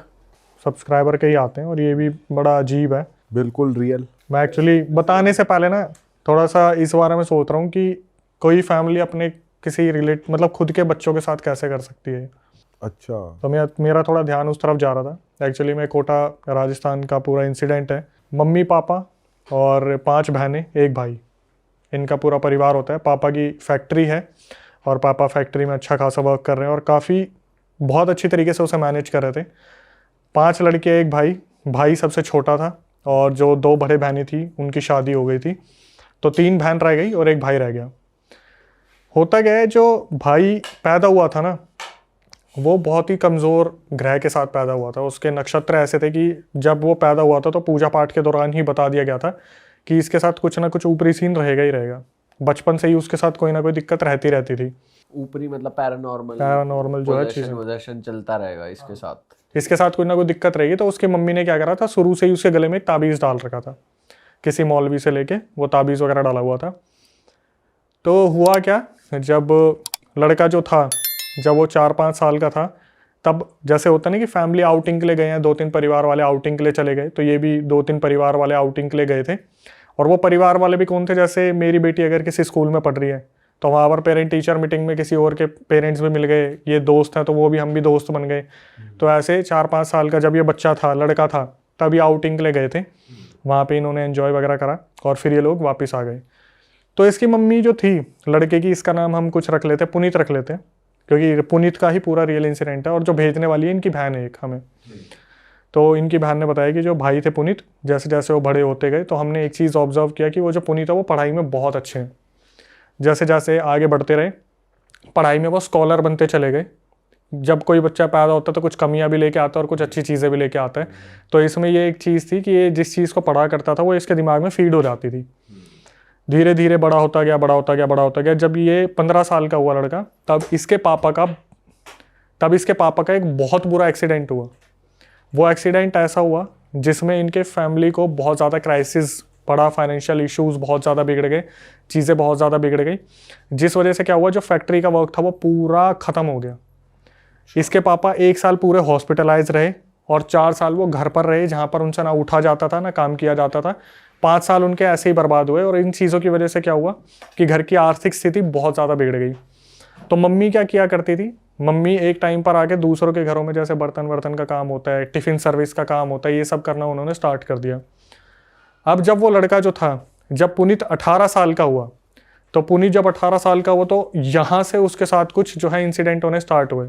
और इंसिडेंट क्या हुआ है, जैसे 18 साल का जब वो था तो जो घर में 3 बहनें थी, उनमें से एक जो छोटी वाली बहन थी उसने टीवी चला रखा था। टीवी चलाते हुए क्या हुआ, उसने वॉल्यूम थोड़ी ज़्यादा कर रखी थी। पापा ने इस टाइम पे कहीं पे एक साड़ी की जो शॉप होती है वहाँ पर एज ए कैशियर ज्वाइन कर लिया था, क्योंकि उनसे ज़्यादा काम किया नहीं जाता था, दूर दूर जाया नहीं जाता था। तो हुआ क्या, जो छोटी बहन थी उसने टीवी की वॉल्यूम बहुत ज़्यादा बढ़ा रखी थी। तो जो पुनीत था 18 साल का होते ही उसी दिन सेम डे, मान लो मुश्किल से 1-2 दिन आगे पीछे हुआ होगा, तो ये उठता है अपनी बहन को बोलता है कि आवाज़ कम कर ले। तो जो उससे तो बड़ी ही थी ऑब्वियसली बहन, जो सबसे छोटी थी उनमें, वो बोली भैया मैं टीवी तो देख रही हूँ, क्या हो गया, क्या प्रॉब्लम हो गई, आपको कोई दिक्कत थोड़ी ना है। भाई ये उठता है और अपनी बहन को पीटना स्टार्ट कर देता बुरी तरीके से, बहुत बुरी तरीके से पीटना स्टार्ट करता है। जो बहन थी वो चिल्लाने लगती है मम्मी मम्मी मम्मी। तो बाकी 2 बहनें आती हैं, वो देखती है अब ये तो मार देगा, पागलों की तरह पीटने लग रहा है, चाटे चाटे चाटे चाटे। वो जाती है और मम्मी को बुलाती है कि मम्मी ऐसे ऐसे जो भाई है पुनीत वो बहन को मार रहा है, एक बार चल के देखो। तो जब मम्मी आती है तो एकदम से शांत हो जाता है, मम्मी की तरफ देखने लगता है। तो इनकी मम्मी पूछती है कि तू क्या कर रहे है, क्या हरकतें कर रहे हैं, बहन को मारेगा क्या। तो वो बोलता है कि मेरी तबीयत ठीक नहीं है और मैं इतनी देर से बोल रहा हूँ इसे कि टीवी ऑफ कर दे, ये टीवी ऑफ नहीं कर रही, मेरे पेट में इतना दर्द हो रहा है। तो इनकी बहनों को लगता है कि ये बहाने बना रहे हैं, कि मतलब इसने मार तो दिया ही, अब मम्मी इसको ना मारे इसलिए ये बहाने बना रहा है। अब भाई एक चीज़ आप देखना, जिस घर में 5 बहनें और 1 भाई हो ना, तो प्यार किसको मिलना है आपको पता ही है, भाई को ही प्यार मिलेगा। और बहुत मन्नतों से मांगा गया था इसको कि भाई मन्नतों से हमारा हो जाए बच्चा। 5 में ट्राई करा तो 5 लड़कियां हुई, उसके बाद लड़का हुआ। तो इसके बाद क्या हुआ, 2 दिन की एग्जैक्टली 2 दिन बाद की बात है, मम्मी बाहर गई हुई थी काम से, 1-2 बहनें घर पे होंगी और पापा तो वो शॉप पे बैठे थे साड़ी वाली पे। तो इनकी 1-2 बहन घर में थी, ये देखती है भाई ने एकदम से बेड पे आराम से लेटा हुआ था और वो चिल्लाता है जोर से। तो जब ये अंदर आके देखते हैं तो ये देखते हैं भाई जिस बेड पे लेटा हुआ था उसका पूरा लोअर जला हुआ है, पूरा लोअर जला हुआ है और आराम से बैठा हुआ है और चद्दर को कुछ नहीं हुआ, बस लोअर और उसके पैर जले हुए हैं। बहन आके देखती है और अचानक से देखती है उसके बगल में एक नोट रखा हुआ है, एक कागज। मम्मी को बुलाया जाता है कि मम्मी ऐसे ऐसे भाई की जो है पैर जल गया, पता नहीं कैसे जला, क्या हुआ समझ नहीं आ रहा। तो जब मम्मी आती है ना अंदर, मम्मी बोलती है कि उस टाइम में मम्मी पढ़ी लिखी नहीं थी, उन्होंने बोला बेटा कोई एक तुम में से पढ़ के बताओ इसमें क्या लिखा हुआ है। तो वो जो नोट था, कागज था, उसमें लिखा हुआ था मेरा नाम पंकज है, मैं जब 18 साल का हुआ था गुवाहाटी का रहने वाला हूँ, मेरे भाई ने प्रॉपर्टी के डिस्प्यूट में मुझे जान से मार दिया था, मैं इसकी बॉडी में 5 साल का जब ये था तब से हूँ, जब से ये 5 साल का था। ये उस पे लिखा हुआ है, कागज पर पूरा लिखा हुआ था नोट पे कि जब ये पुनीत 5 साल का था तब से मैं इसके अंदर हूँ, मैं किसी को कोई नुकसान नहीं पहुंचाना चाहता, मुझे अपने भाई से बदला चाहिए जिसने गुवाहाटी में मेरा लैंड अब उसने कब्जा लिया है। अब आपने ये सब कुछ पढ़ लिया ना, उस पर लिखा हुआ है बाकायदा, अब आपने ये सब कुछ पढ़ लिया, मेरे बारे में जान लिया, तो इसे जला देना, वरना आज आपका लड़का सोएगा और कल उठेगा नहीं। ये क्या करते हैं, फटाफट से गैस ऑन करते हैं, उस पर कागज को रखते हैं, तो कागज में से ऐसा होता है थोड़ा हिस्सा बच जाता है जो नहीं जला होता। तो ये जो पुनीत है एकदम से चिल्लाना शुरू करता है मम्मी उसे जलाओ, मुझे बहुत जलन मच रही है, उस कागज को पूरा खत्म करो। तो ये एक और कागज उठाते हैं, उस पर राख डाल के फिर उस कागज को जलाते हैं, तब ये थोड़ा सा शांत होता है। अब इसकी मम्मी का दिमाग खराब हो जाता है कि मैंने बचपन में ही इसे ताबीज़ बना दिया था, उसके बाद कोई एंटिटी इसके ऊपर कैसे हावी हो सकती है इस तरीके से। भाई ये उसके पास जाते जिस मौलवी से ताबीज़ बनाया था, तो उस मौलवी को बुलाया जाता है कि ऐसे ऐसे बताया जाता है कि ऐसे ऐसे ताबीज़ बनाया था, फिर भी उसके साथ कुछ ना कुछ सीन हो रहा है। तो वो समझ जाता है कि भाई ये मेरे हाथ की बात तो नहीं है। ये बोल देता है कि जिस तरीके से आप बता रहे हो कि मेरे ताबीज़ पहनाने के बावजूद भी उसके ऊपर कोई एंटिटी आ गई, तो मेरे हाथ की बात नहीं है, मतलब कोई बड़ी ही शक्ति ने इसे घेर लिया है। भाई ये बोलता है काम करना, आप ना मेरे गुरुजी से बात करो। और वो सेठी करके कोई गुरुजी थे, उनको बोला कि शायद मुजफ्फरनगर या मुरादाबाद के कोई गुरुजी थे, उनसे आप बात करो, वो इस चीज़ का इलाज बताएंगे। अब इस ड्यूरेशन में क्या होता था, ये जो लड़का था ये बहुत ज़्यादा एग्रेसिव हो गया था। इसकी मम्मी ने क्या करा, जब वो लोअर वाला सीन हुआ था ना, लोअर जल गया था, उसके बाद क्या हुआ, इसकी मम्मी जो मौलवी से इसको ताबीज़ बंधवाया था, इसकी मम्मी ने उनसे एक फूका हुआ पानी भी लिया हुआ था एक बोतल में। तो इसकी मम्मी आई, इसने क्या करा, पानी फेंकने की कोशिश करी, इसने खींच के हाथ मारा पानी की बोतल पे और चिल्लाने लगा कि तेरे को मैंने पहले ही बताया था मैं कौन हूँ, तू ये सोच रही है कि तू मेरे को ऐसे निकाल देगी, तो ये चीज़ तो हो नहीं सकता। 5 साल का था तब से इसके शरीर में बैठा हूँ, तो मैंने अपना घर बना लिया है। तुम्हें लगता है मैं ऐसे निकल जाऊंगा? तो ऐसे तो निकलूंगा नहीं। और जिसको तुम्हें बुलाना है, जिस उस्ताद को बुलाना है, जिस भी इंसान को बुलाना है, बुला लो। ये पहली बार पंकज बात कर रहा है अभी। हाँ, ये पंकज एंटिटी बात करिए। जब लोअर जला था ना, जब उसकी मम्मी पानी मारने आई थी, तब ये हादसा हुआ था। उसके बाद से काफ़ी एग्रेसिव रहने लगा। तो इस लड़के का एक बचपन का दोस्त था जिसका नाम था विभोर, जो उस ट्रिप पे गया था जब ये 5 साल के थे। तो जब फैमिलीज गई थी तो वो भी गया था साथ में। उसको बुलाया गया कि विभोर एक बार आके देख भाई, तेरी सुन ले, क्या पता इतना ज़्यादा एग्रेसिव हो रहा है कि बहनों पे हाथ उठा देता है, कुछ भी कर देता है। तो विभोर आता है और विभोर भी यही बोलता है कि आंटी उन्हीं अंकल को आप कांटेक्ट करो जिससे ताबीज़ लिया था। तो ताबीज़ वाला मैंने आपको बता दिया, उन्होंने हाथ खड़े कर दिए कि मेरे बस की तो नहीं है। अब क्या हुआ, जो सीनियर थे उनसे बात करी गई, तो उन्होंने पता क्या बोला कि ऐसा है, पहले ना आप पुनीत से पूछो कि ये सबसे ज़्यादा किस बहन से प्यार करता है अपने। ठीक है, तो पुनीत से पूछा गया कि भाई पुनीत तू बता, तू सबसे ज़्यादा किस बहन से प्यार करता है। तो उसने उधर उंगली उठा दी कि मैं सोनाली दीदी से सबसे ज़्यादा प्यार करता हूँ, सोनाली दीदी हमेशा मेरा ध्यान रखते हैं। भाई इस एक एक चीज़ को ना आप मार्क करते चलना, ठीक है। विभोर 5 साल और जो सोनाली दीदी है वो, तो उसने बोल दिया सोनाली दीदी से प्यार करता हूँ, वही मेरा ध्यान रखती आई है सारे बहनों में से सबसे ज़्यादा।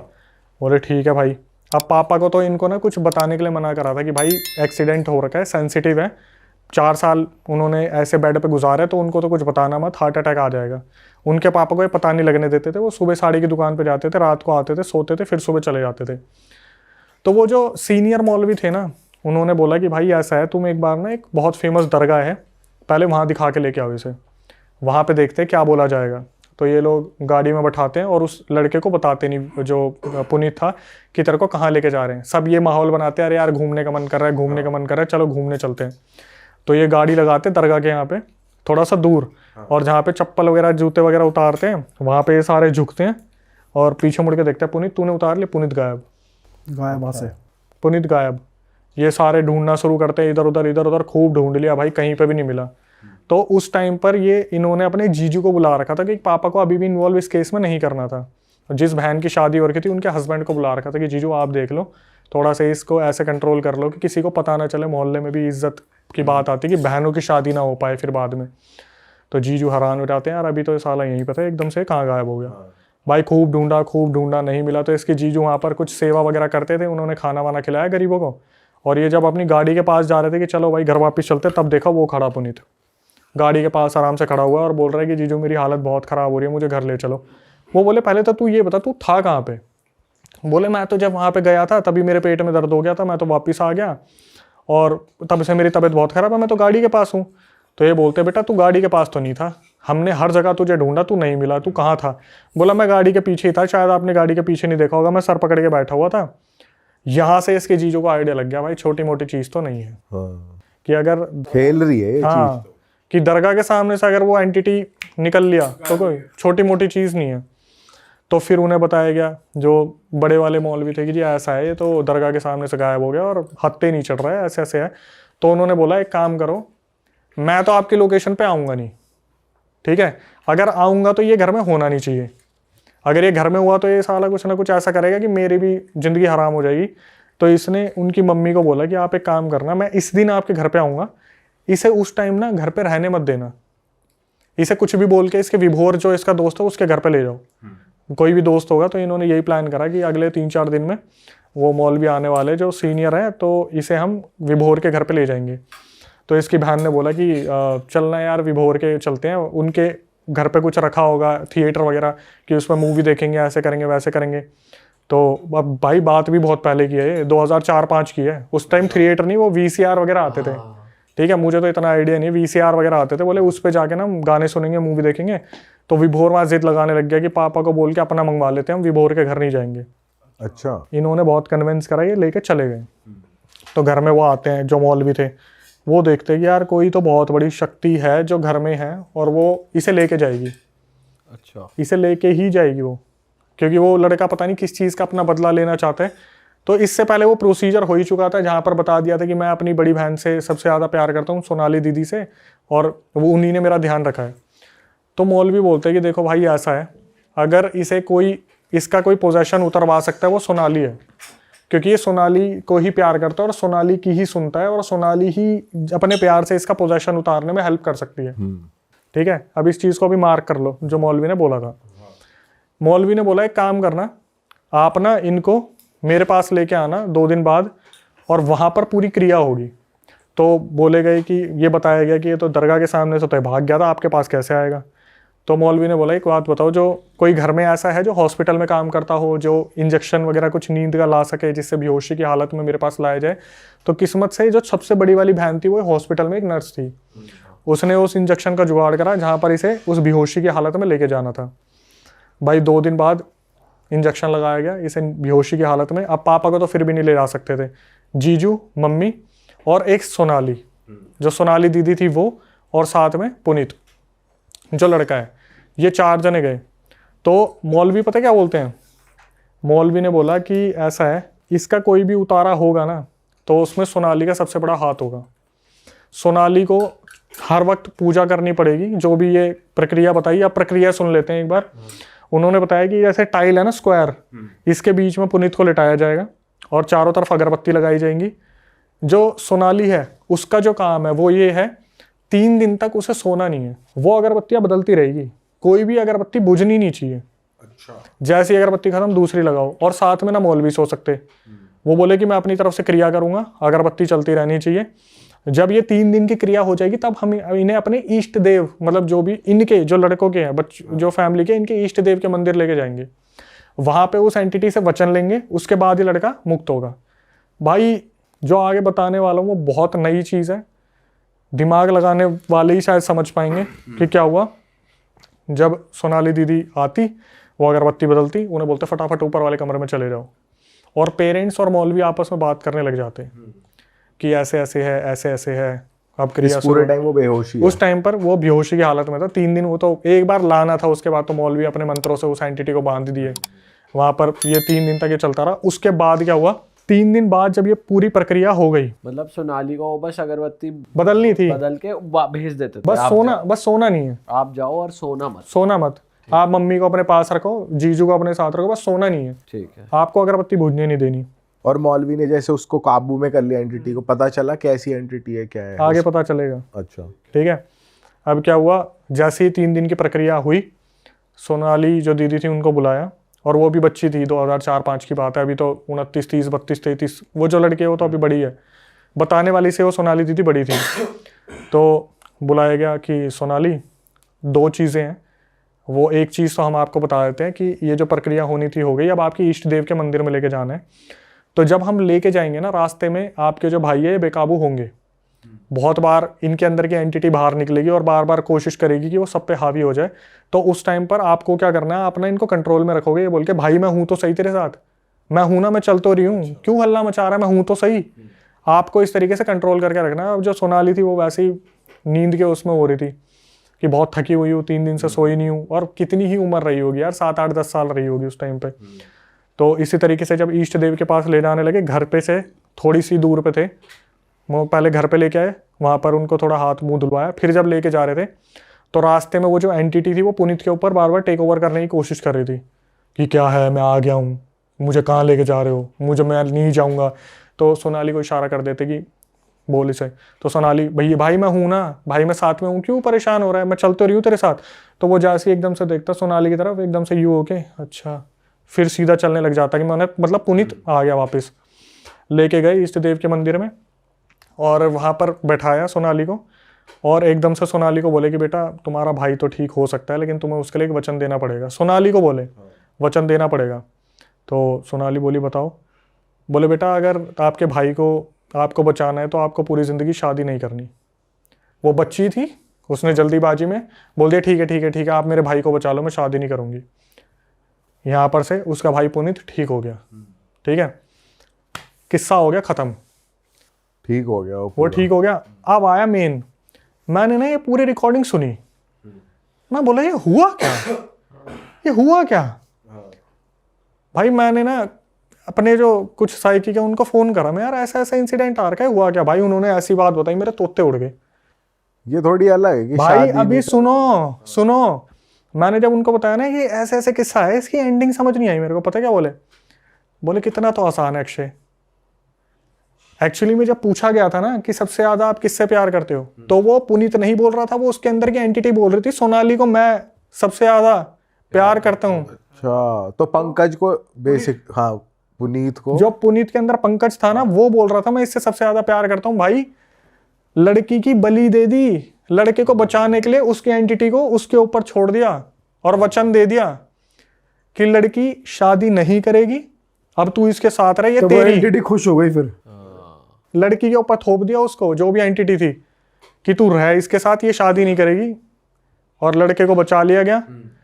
तो जो पेरेंट्स की और आपस में जो बात हुआ करती थी ना, मौलवी से सोनाली को भेज दे करते थे, तो उस टाइम पर यही बात हुआ करती थी कि आपको एक लड़की का, इस लड़की का बलिदान देना पड़ेगा और अगर लड़के को बचाना है तो। और ये बात हमारी सब्सक्राइबर को भी नहीं पता थी। मैंने उसे फ़ोन करा, मैं बोला आपको पता है आपकी बहन के साथ क्या हुआ है? बोली क्या हुआ आप? तो वो आज भी है सोनाली? यस, शादी नहीं कर रही वो। कहाँ है? वो एक बहुत पॉपुलर जगह के एक मंदिर में आज भी उसी जिंदगी में जी रही है जहां पर वो शादी नहीं करी है उन्होंने। और पर वो वैसे ठीक है या पोजेस्ड है? वैसे प्रॉपर ठीक है, जैसे वचन ले लिया ना उस एंटिटी से कि भाई ये लड़की तेरी, तू आज से इसके साथ रहेगा, ये किसी से शादी नहीं करेगी, तू इसके साथ कुछ गलत नहीं करेगा, पर ये तेरी अर्धांगिनी है, तेरी वाइफ है ये आज से, लेकिन तू लड़के को छोड़ दे। तो माँ बाप ने क्या करा कि लड़के को बचाने के लिए लड़की का बलिदान कर दिया। मैंने उस सब्सक्राइबर को फ़ोन करा, वो कुछ नहीं जानती थी इस बारे में। मैंने बोला कि देखो आपने मेरे पास रिकॉर्डिंग भेजी है, तो सच जानना आपका बनता है कि आपको पता है कि क्या हुआ है। भाई जब मैंने उसे ये बात बताई ना, वो बंदी फूट फूट के रोई, कम से कम नहीं तो 5-10 मिनट वो फूट फूट के रोई कि मम्मी पापा ने ऐसा क्यों करा। तो वो जो लड़की है जो सोनाली है, उसका खुद का ही मन नहीं करा शादी करने का, या वो? भाई वो बचपन में थी, उससे वचन ले लिया। नहीं, जैसे वचन ले लिया, वो तो बचपन में थी, अब विद टाइम वो बड़ी हुई, उस पर कुछ ऐसा फिजिकल हार्म भी नहीं हो रहा, पोजेशन भी नहीं हो रहा, तो खुद का तो मन कर जाता है, या वो कभी साइकोलॉजिकली नहीं आया? मैं मंदिर का नाम नहीं खोल सकता। जैसी ये चीज़ हुई थी ना, उस लड़की को घर से त्याग दिया था कि अब आप उसी मंदिर में रहोगे। अब बैलेंस करनी है ना चीज़ें। घर वालों ने मंदिर में भेज दिया। यस, कि अब बैलेंस करनी है कि अगर आपके साथ नेगेटिव है तो आपको पॉजिटिव ऑरा मेंटेन रखना पड़ेगा। तो उस लड़की को तभी त्याग दिया था कि वो तब से लेके अब तक जो बताने वाली है ना, उस टाइम पे अगर वो 7-8 साल की रही होगी तो बताने वाली अभी 31 साल की है। अच्छा, तो सोच लो वो कितने साल की होगी जो बड़ी वाली है। तो जो मंदिर में रहती है वो इस चीज से तो अवेयर है ना कि मैंने भाई के लिए शादी नहीं करी, भाई के लिए त्याग गया। लेकिन उसे नहीं मालूम कि उसके साथ क्या हुआ है। क्या है? ये नहीं पता था कि घर वालों ने ये किया है। यस, मैंने उसको बताया सब्सक्राइबर को। भाई वो रोई बहुत बुरी तरीके से, बोली मैं मम्मी से बात करूंगी, मैं पापा से बात और करूंगी। इतने सालों उसने कभी कोशिश भी नहीं करी कि वो मंदिर से चली जाए या ऐसा कुछ कर दे। यार देखो ऐसा है ना कि मैं भी शायद उस लड़की को बता दियो कि बेटा तेरा भाई बचाना था, तूने तो बलिदान दे दिया। उसको पता हो ना पता हो, लेकिन बहनों को तो नहीं पता था। अच्छा, मेरे पास जिसने भेजा था वो उससे छोटी वाली बहन थी। उसको मैंने बता दिया। फिर उसने बोला मैं मम्मी पापा से इस बारे में बात करूंगा। बेटा कोई ज़रूरत नहीं है बात करने की, जो हो गया सो हो गया। क्योंकि यहाँ पर ना एक चीज़ देखने वाली है कि अगर एक बहन का बलिदान दिया गया तो दूसरे की जान भी बचाई गई है। क्योंकि अगर वो पुनीत को नहीं बचाते तो वो ऑब्वियसली वो एंटिटी लेके ही जाती। उसने क्या अपने भाई से बदला लेना था, वो तो पुनीत के पीछे पड़ गया ना। ओ सबसे बड़ा सस्पेंस कि ताबीज जब बचपन से पहना रखा था तो वो एंटिटी आई कैसे। भाई जब ये 5 साल में आउटिंग करने गए थे ना, 4-5 साल के जब ये थे आउटिंग करने गए थे फैमिली का, जब मैंने बताया था इस विभोर था विभोर। हाँ। विभोर शुरू से अंडे खाता था। तो ये जो पंकज की एंटिटी थी गुवाहाटी वाली, इसने सबसे पहले विभोर का शरीर कैप्चर करा। और विभोर जब 5 साल का था, 5 साल में ही पंकज, वो जो पुनीत है, उसके गले से वो ताबीज उतरवा के नकली ताबीज पहनवाया। अच्छा, तब 5 साल के थे तब। अब आपको ये लगेगा कि 5 साल में ऐसा बच्चे क्या ही करेंगे। भाई उस एंटिटी ने विभोर को पोजेस किया और इसका ताबीज उतार के इसको पोजेस किया, नकली ताबीज बना के। और इसकी मम्मी को लग रहा था ये वो ताबीज है जो असली वाला। अमर प्रेम कथा चल रही है कि इसका कुछ होगा ही नहीं। यहां से पूरा सस्पेंस खुल के आया, जो मौलवी ने बताया कि 5 साल में इसके साथ ये हुआ था, इसका ताबीज बदलवा दिया गया था। भाई साहब, भाई ये तो नेक्स्ट लेवल थी ये यार। तो अलग ही सीन है भैंस की। और ये कितने दिन पहले आई आपके पास स्टोरी? मेरे ख्याल से ये ज़्यादा टाइम नहीं हुआ, मेरे ख्याल से अभी 2025 में ही मेरे पास आ रखी है। और अब वो पुनीत लड़का ठीक है? बिल्कुल परफेक्ट फाइन है वो लड़का। उसने शादी कर ली, उसकी ज़िंदगी चल रही है। लेकिन अच्छा। जिसने नहीं करनी उसकी सोचो। उसकी तो जिंदगी खराब ही हो गई तरीके से। गई भाई गई। घर वालों का डिसीजन था ना लड़के को बचाना है। पर ये इतनी एंटिटी है, इतनी पावरफुल कि इसका यही नहीं कि भाई ये चली जाए या इसको कहीं और अबे भेज यार दो। देखो मैं सच बताऊं, जब मैंने डिस्कस करा था ना तो मेरे को पता है क्या बोला था साइकिक जो मीडियम है, उन्होंने बोला ये जो तांत्रिक था वही गलत था, इसको करना ही नहीं आया इसे ठीक। वही तो, क्योंकि इलाज तो होता है ना देखो आपने चीज़ों बिल्कुल का। सही क्वेश्चन पूछा, लेकिन मैं किसी की ऐसी भावनाओं को ठेस नहीं पहुंचाना चाहता, लेकिन उन्होंने जब मैंने बोला कि ये क्या करा तो उन्होंने बोला कि वो तांत्रिक ही गलत पकड़ा था इन्होंने, कि एंटिटी को इस तरीके से किसी और पे उतार दिया, क्योंकि भगदड़ इतनी मच चुकी थी उस टाइम पे, भागा दौड़ी इतनी हो चुकी थी कि समझ नहीं आया शायद इनको करना क्या है। टाइम टेकिंग प्रोसेस था या नहीं था, क्योंकि एक चीज़ और मैं बताना भूल गया, जिस दिन इन्होंने वो पानी मारने वाली चीज़ की थी ना, तो उस दिन वो जो एंटिटी थी उसने ये बोला था कि पहले तो मैं सोच रहा था इसको 2 महीने जीने दूंगा, लेकिन 10 दिन के अंदर लेके जाऊंगा, बचाना चाहते हो तो बचा लो। तो इनके पास गिनती के 10 दिन थे। प्रेशर बना दिया और ज्यादा। प्रेशर तो भाई आप ये देख सकते हो कि ये ऐसी चीज़ थी कि जब खत्म हुई तो मैं भी सोच रहा था अच्छा हो गया पुनीत बच गया, ऐसा हुआ। जब मैंने भाई डिस्कस करा तब पता चला, तो भाई एक का उतारा दूसरे पे चेप दिया। मतलब उसका शादी ना करना तो उसका खुद का डिसीजन था, लेकिन वो जो रीजन बना कि तेरे ऊपर वो बांध दिया गया है वो गलत था। भाई उसका क्या डिसीजन था, आप बच्चे से कुछ भी बुलवा ये भी लो। थोपा ही गया एक तरीके से, थोप दिया ना। कि पता ही था यही बोलेगी। वो तो भाई को बचाने के लिए वो बच्ची कुछ भी बोलेगी, बचा लो, उसको शादी का मतलब क्या पता था उस उम्र में। और घर वाले बोल रहे होंगे बोल दे। घर वालों को बोलने की जरूरत ही नहीं है। आप बताओ आपके भाई पे कोई बात आ रखी होगी जब आप छोटे हो कि बेटा तू अपनी तेरे को हाथ देना दे देगा, वो कहेगा मैं हाथ नहीं दूंगा, ले लो। सही बात है। उस टाइम पे तो हाथ पैर मुंह कुछ भी मांग लो। उस टाइम बचपन में क्या पता है क्या शादी और क्या ये होता है। उस टाइम तो जान की बारी चल रही होती है। आज हमारे पिताजी तो नहीं है, माता जी से अगर पूछा जाए कि आपके लड़के को ले जाएंगे, माता जी क्या बोलेगी, मेरे को ले जा, मेरे बच्चे को छोड़ दे। सही बात है। वो इस उम्र में होके बोल रही है, बड़ी होके। छोटे में तो किसी से बच्चे से कुछ भी पूछ लो वो तो वहीं त्याग देगा सब कुछ। सही बात है।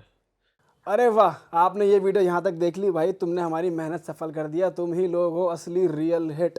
और अगर आपको बहुत मजा आ रहा है ऐसी क्लिप्स में, ऐसी वीडियोस में, तो फटाफट जाइए प्लेलिस्ट पे बिंज वॉच कीजिए और सारी वीडियोस देख डालो और मौज काटो। That is it. हम मिलेंगे नए पॉडकास्ट में, नए क्लिप में। Till then bye bye, see you, take care, do subscribe.